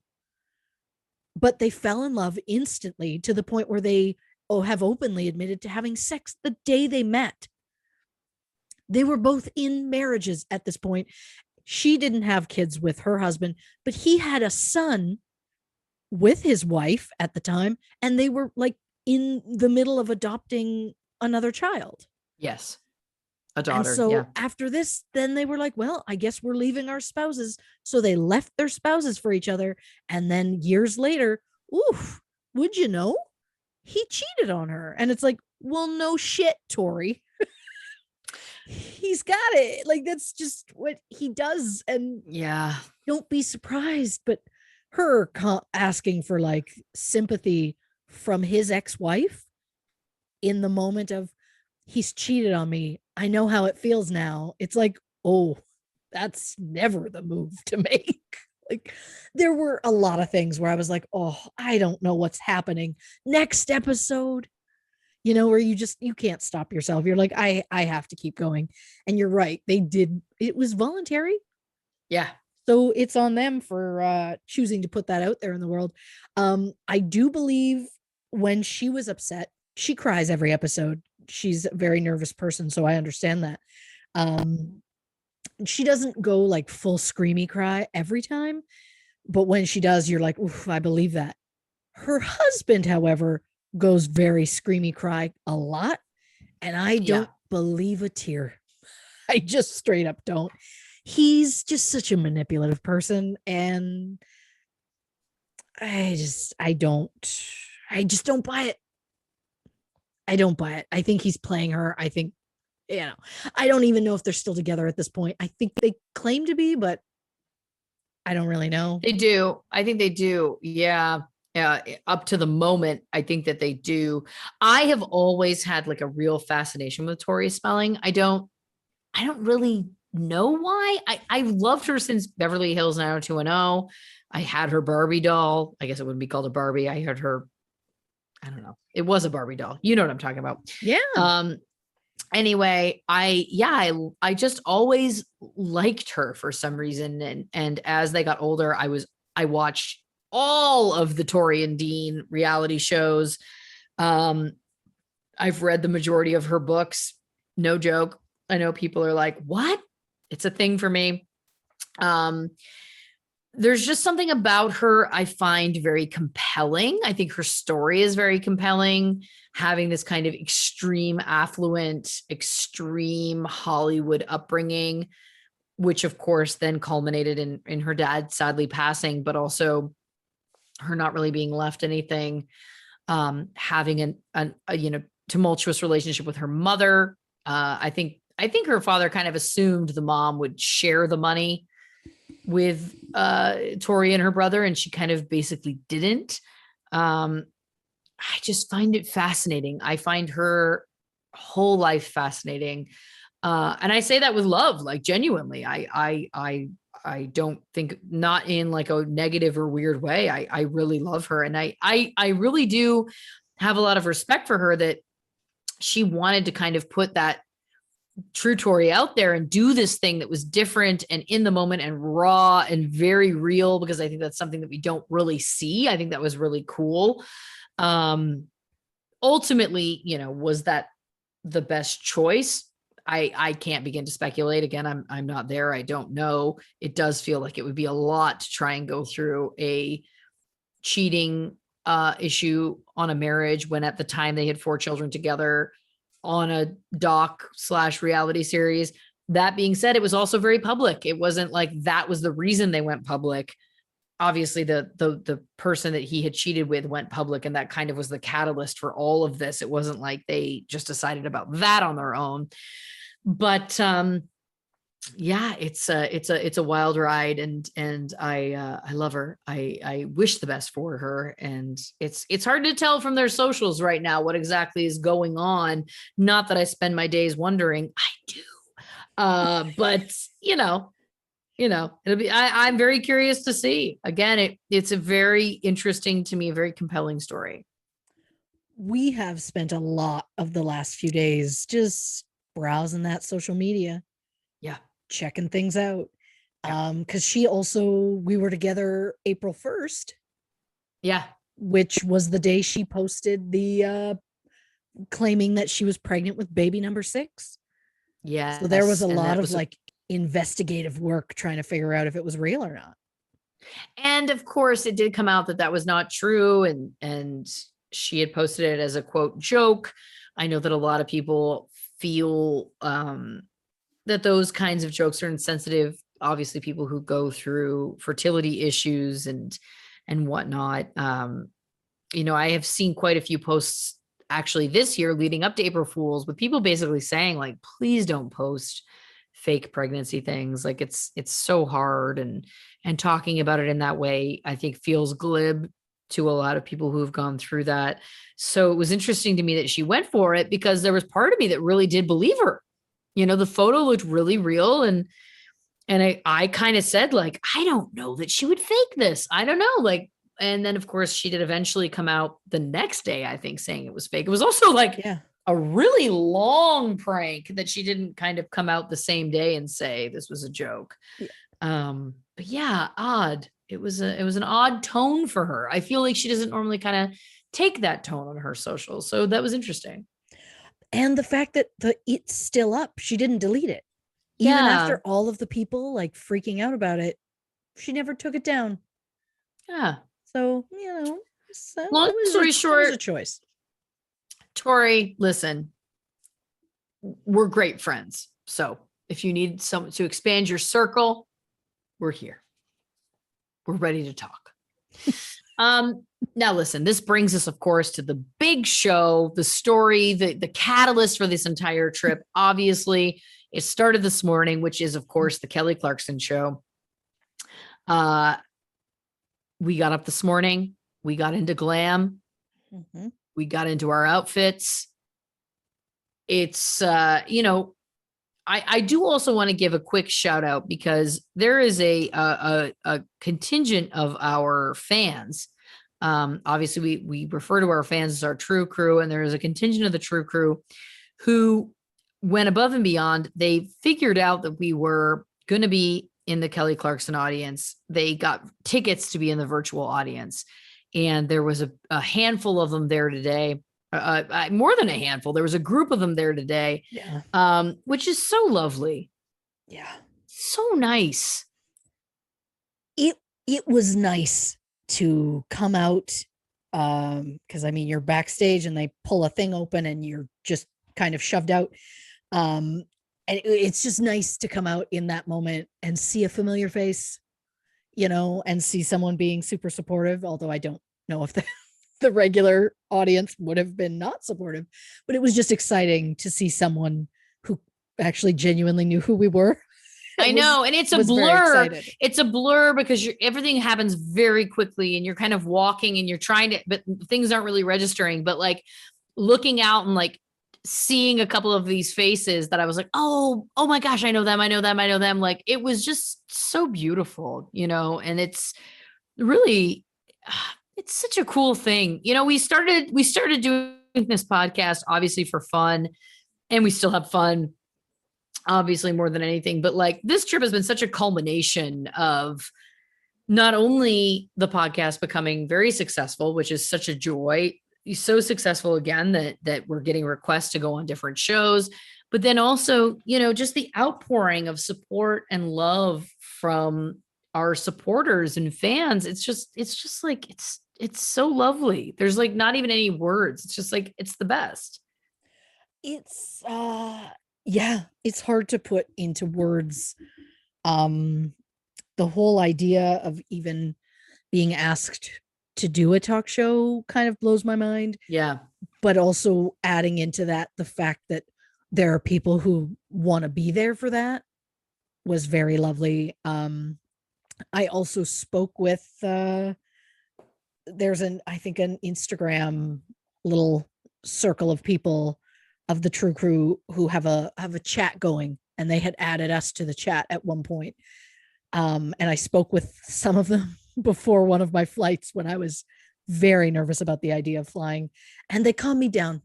They brought me to a good space so that I could fly, without crying for once. And it's just nice to know that they were there. It's nice to know that they're there always, but it was nice to know that they were there in the moment. When I was having like my first face-to-face conversation with a celebrity that I know and love, Yeah. it was nice In person. Yeah, absolutely. Absolutely. And I think too, it's we said from the beginning, our kind of like dream and goal is to create a community of like-minded people, accepting people who are kind, people who are accepting, people who are just here and on board for positivity. And I know it's interesting because we're talking about true crime, which is also very, not what you would describe as positive, but it's such a, I was relaying, we were kind of like relaying this backstage today to my publicist, shout out Whitney Tancred, the best in the game. And I was kind of telling her about how, there's this amazing kind of community that's forming, and all of these people who are like so lovely and supportive and positive and kind. And I was saying, I was like, it's just, for me, it's like that like surpasses things that I even thought were possible in a sense, because to me, it's like,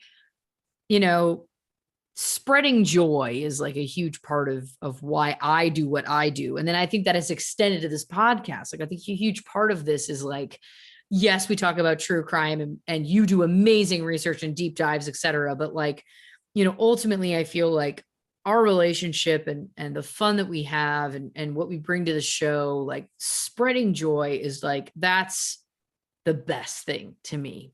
Especially I was a born court jester, like to me, it's like my kind of lot in life is like, I want to make people laugh. I want to make people happy. I want to spread joy.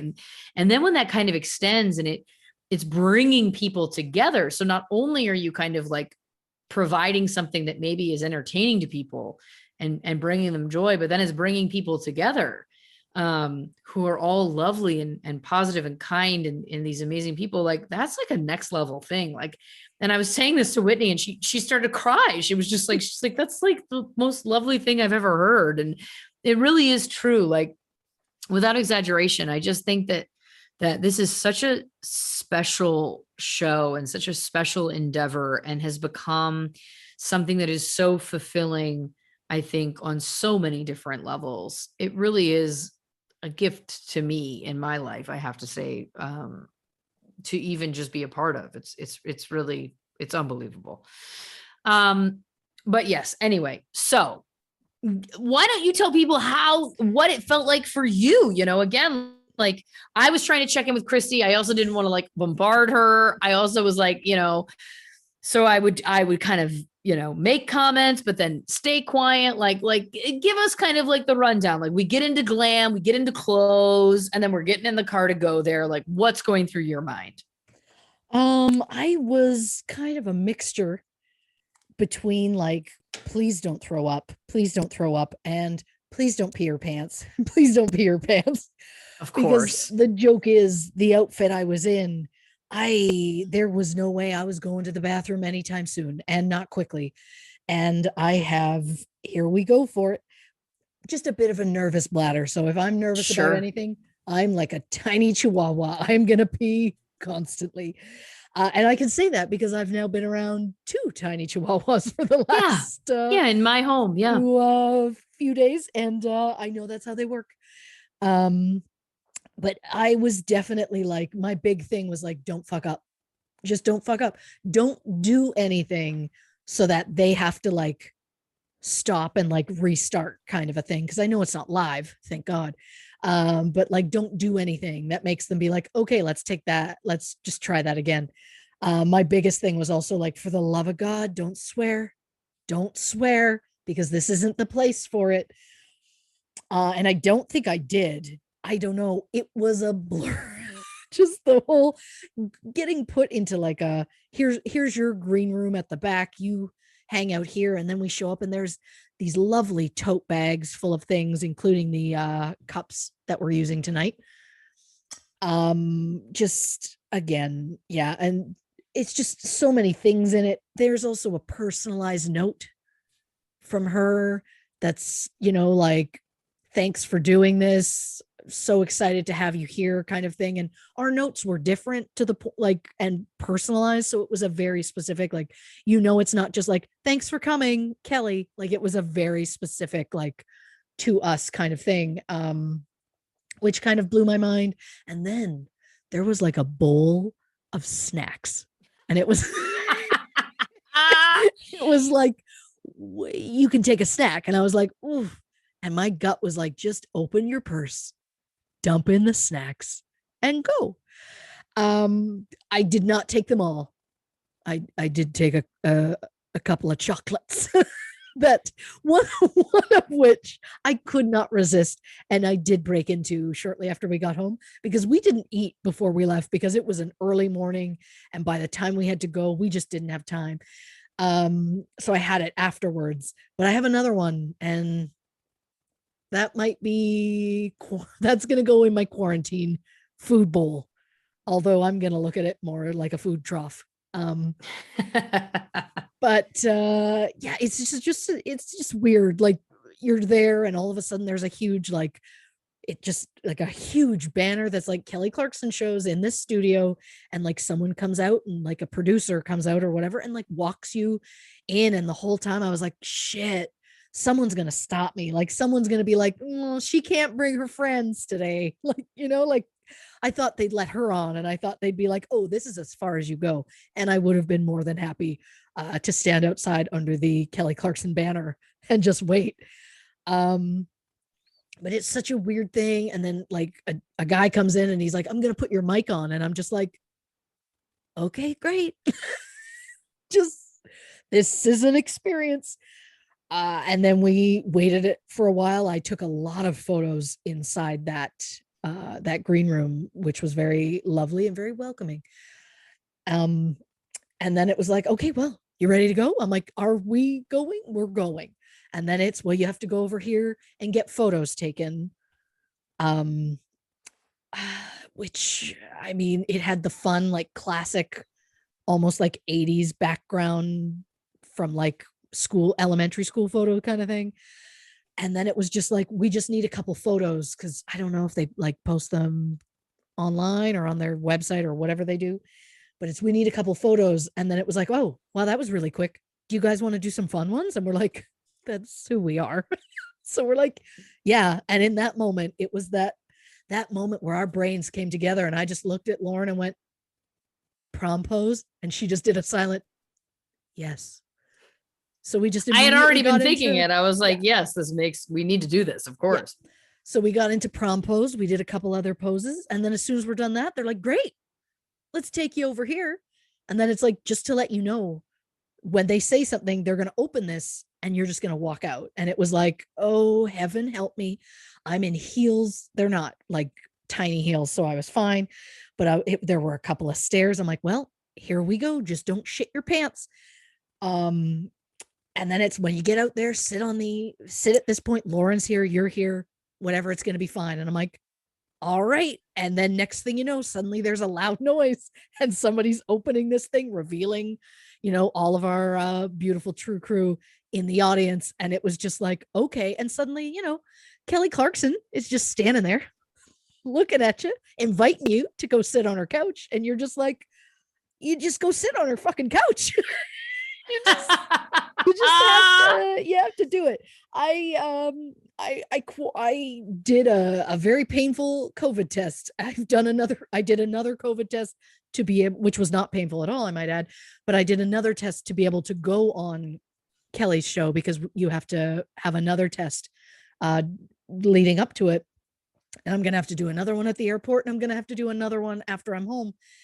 And I'm going to not be able to physically see my children for 2 weeks and not be able to physically hold them for 4 weeks. So after all of that, you just take all the energy you have and you're like, well, just do what it is and just go out there and talk to Kelly Clarkson, because that's why you're here. Yeah. It was a real blur. It goes fast. Yeah. Yeah. She talked to Harry Connick Jr. before us, but he was on like a monitor in his own home. And then she was like, well, coming up next, Olivia Munn. And then so we're there. I thought, okay, we're done. We're going to get up and we need to leave. But then she like came over, she talked with us. She was very sweet. Asked about my kids. Like, she was just very lovely. And then we had photos with her. I don't know what happened in that moment, because my brain was just like, what's happening? And then it was like, okay, we got to head backstage. And we get to that door where it opens for you to come out on stage, but this time it's opening for us to go backstage, and we come face to face with the very gorgeous Olivia Munn. And this, dear listeners, was the moment that I decided, okay, well, now I'm going to fangirl. I made it through meeting Kelly. I did my best. And we opened that door, and there stands Olivia Munn, who's like, you guys were so great. You look so beautiful. And I just went and stared at her, because in my head, I'm thinking, God, like 3 days ago, I watched Magic Mike for the first time, and Olivia Munn is in that. And I don't know if you know this or not, but she's topless in that. Yeah. So that's all I could think about in that moment. And I was like, gorgeous. I was like, don't tell her that you saw that movie recently. I'm glad you didn't. Glad you didn't. I knew enough to reel it in, but I didn't know enough to know words.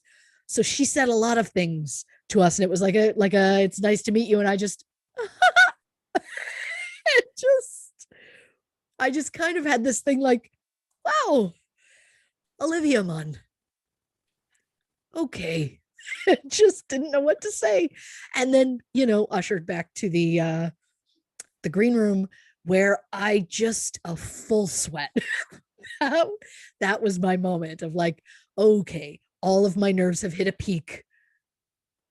I just wasn't expecting. If I was told when you open that Olivia Munn's going to be back there, I may have been braced, but just the opening, and she was right there, and it was just, I didn't know what to do with myself. And I think all of my nerves that I had been storing up leading up to seeing Kelly just came out, and I was just a full sweat and just kind of dying in that moment. But somehow I survived to tell the tale. You did, and you did great. Yeah. You did great. Oh. Now, the funny part is that people would think, oh, okay, so you did that, and then that was the end of your day. Not even close. No. So there's also been a lot of requests for photos of us in general. People want photos of us in context of the podcast, which we don't have, because we started this podcast last October 2020 in quarantine. Yeah. So there was no pictures of us together in context of the show. And there's also going to perhaps be a magazine spread of us. Stay tuned. Again, don't worry. When that happens and we're allowed to talk about it, we will share it. But so what ended up happening was we did Kelly Clarkson, and then it was like, well, let's get back to Ash's house because we got to do this photo shoot. And then we started to do a complete photo shoot. So we did a photo shoot in the looks that we were in Kelly, in an additional glam look. And then we also did a slumber party look. And so we spent a few hours doing this full photo shoot, which is very fun. So fun. But then my kind of push was, let's do the photo shoot and then let's go right into recording the podcast because we're going to be riding on adrenaline and et cetera, et cetera. Mm-hmm. Long story short, I fell asleep. Exhausted, just passed out on the couch for like 2 hours. It was a long day. Yeah. I mean, we were up very early doing the glam, doing all of that. And then, like the emotional and, any anxiety about, Kelly Clarkson and like the time that took. And then it's, back home. And now we got to do 2 hours of photos. Yep. And then at that point, I think it was like, okay, well, now we're going to have breakfast. Yeah. Because we hadn't eaten yet. And by this point, it was like 3:00 in the afternoon. And then it was like, okay, well, we just need to sit for a minute before we get into the podcast. And that sit got a little lower down on the couch and just a little lower down. And then next thing you know, you're passed out. I, of course, one of my favorite games to play, and it's not even really a game, is anytime you're around Lauren, when she falls asleep, you snap a photo because it always happens. Always happens. Whenever always we're happens. Just somewhere. And I just love when it happens. So I snapped a photo of her, and then next thing I knew, I was asleep. Mm-hmm. So it was just, it was a lot. And then we needed to take some time to rally to get ready for this. And then after that, we'll possibly record a last call for Patreon. And then I have to finish packing and then maybe squeeze in 3 hours of sleep. We're going to have to talk about the last call tonight because I feel like this is we're already at 10:20 and we got to be up at 4 and she hasn't finished packing. Listen, we can talk about this when we're not recording the podcast, but it's a long story short, dear listeners. What we wanted to just share with you was this whole journey because listen, I have gone through a lot of press and Hollywood pomp and circumstance in my time, but there is truly nothing more fun than bringing my best friend in the world into this world with me, giving her the full experience. That has been so much fun. I never anticipated that it would be with so many crazy caveats, again, because of the COVID of it all. So we also obviously had to share all of that. And at the end of the day, we do it all because we love doing this show. And it was such an amazing opportunity to get to continue to promote the show in this way. And the joke is that we talked about how like, oh my gosh, 10 days, that's going to be so much time. And it honestly feels like you've been here maybe 3 to 4 days at this point to me. It does not feel like 10 days. It flew. There was nowhere near enough time. And for no other reason than we did not finish True Tori, the Tori and Dean 2014 special, which I could not get enough of. But yeah, honestly, it's been so much fun. It's been so great getting to see you in person again. Prior to now, we had not seen each other since October 2019. What a gift. What a joy and what a gift. And I want to thank you officially, personally, publicly for going through everything that's required to make this happen because I think that this is really a beautiful thing that we did, a wonderful memory. And I could not be happier to have gotten to do it with you. There is no one that I would rather do this with. Bless it out. You say it feels like I've only been here for a few days. I agree. However, if you look at the state of the room that I'm staying in, it looks like I've been here about 6 months. She's left it in a state. Well, you're welcome to. You're welcome to stay. You're welcome to stay. Oh, I've already had brief moments of, how many days can you push the flight back? Because it feels like, yes, I've been here a long time, but at the same time, I feel like we haven't had like a normal trip. We would have a day or two. We would have days of downtime to hang out where we're just like hanging out. But that's the true joke is I fly out very early in the morning. And when I get there, my 3 days are booked because I have to watch a very lengthy documentary for our next episode. I will be rewatching this one and making promos for it. I have some editing stuff to do. So it's just like, it doesn't stop. And the really great part is the next time that I record will be yet another location for me because we'll have to record while I'm in quarantine. So Yeah. it's going to be Well, crazy. listen, Christy has alluded to it. And I do need to say, we've had a lot of requests for the next episode, for the next topic we're going to cover. And of course, I don't know if you want to tell the people, but we are very excited that the next episode of True Crime and Cocktails is, of course, going to talk about the very famous Netflix series, The Staircase. The Staircase. I know a lot of you have asked for it, so we cannot wait to cover that for you. Now, before we sign off, Christy, is there anything else you want to mention? Any other points? Did I miss anything in terms of the story of your journey?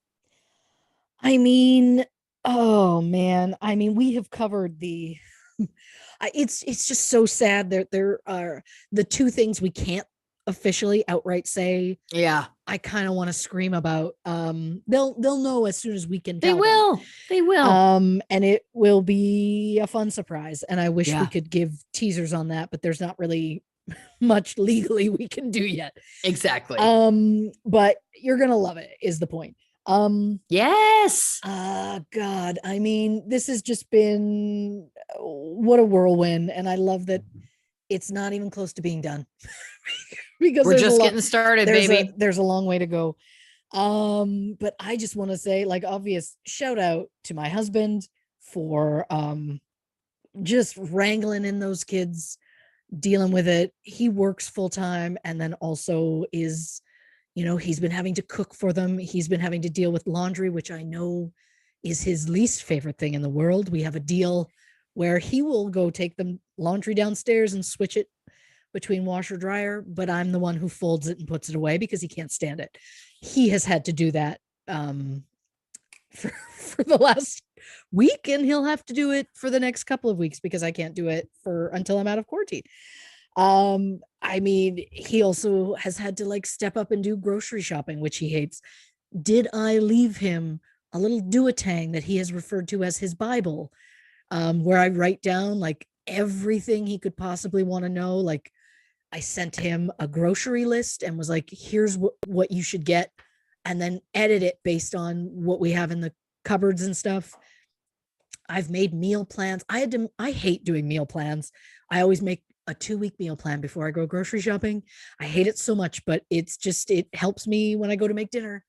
I had to make a 6-week meal plan so that he would have all of his meal plans ready for while I was gone. So because he also has to make dinner while I'm home, but in quarantine. So it's been a real journey. I think my favorite part was the part of the Bible that I wrote, just listing off what he should include in the kids' lunches because he doesn't normally make it for school. So that was a fun part. I also meant to draw him a photo of how our youngest prefers you make a wrap. He is very specific about it. I did not draw it. I forgot about that, but he did. I did make him watch me make a few so that he'd have an idea. I'm sure it's fine. He's a fairly easygoing kid. He's just judgy. I'll say it. He's not picky. He's judgy. So if you make him something, he will go, "Ooh, you forgot the pepperoni." Or he'll eat the entire thing happily and then just go, didn't have this in it. And you're like, okay, I get it. And you're only 5 and you're going to be a nightmare someday.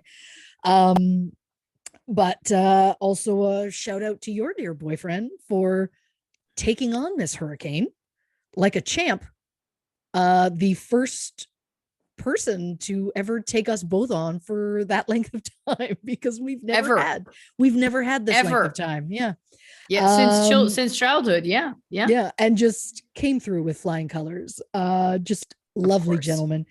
And you, I mean, I can't start because then it'll be a whole thing, because I'm getting on that plane full ugly cry. I feel it already. Just a thank you to you for making all of this happen, opening your home.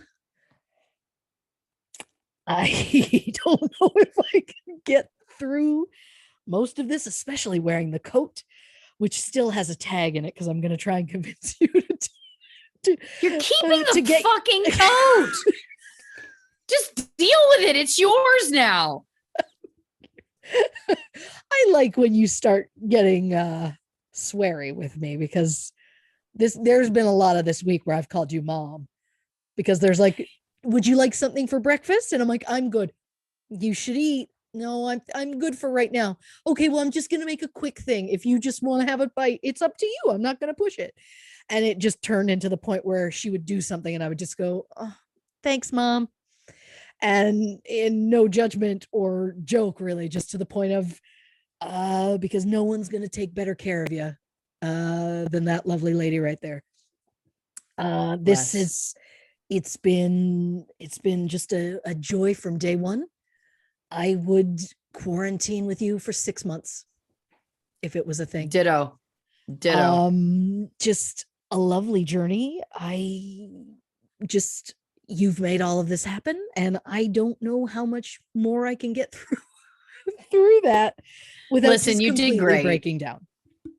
Of course, you did great. Yeah. It's a joy. It's a dream. More than a joy, it's a dream. I'm so happy you were here. I'm so happy we got to do all of this together.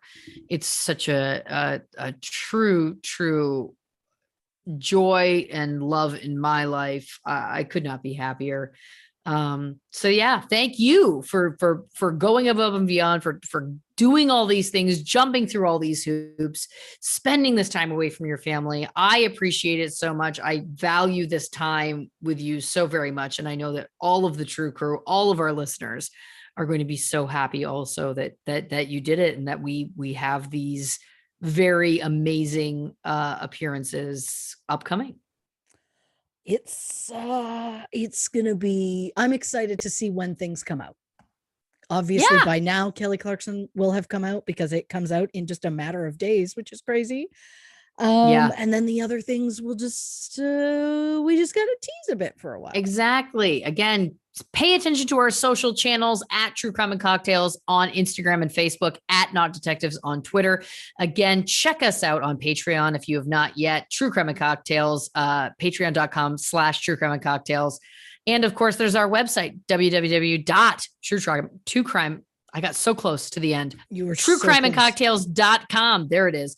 And make sure, again, you go to Todd Curran's YouTube channel. His official YouTube channel will, of course, feature all of the Todd Dammit Curran's Talks to His Friends episodes, including mine, which is up now and streaming. So check that out there. He is just a delight and a joy, and truly made one of my biggest dreams come true. So there you go. Again, the next episode of True Crime and Cocktails is going to cover the staircase, so stay tuned for that. Christy, do you want to say goodnight to the people? Good night, people. Christy's signing off. Good night, everybody.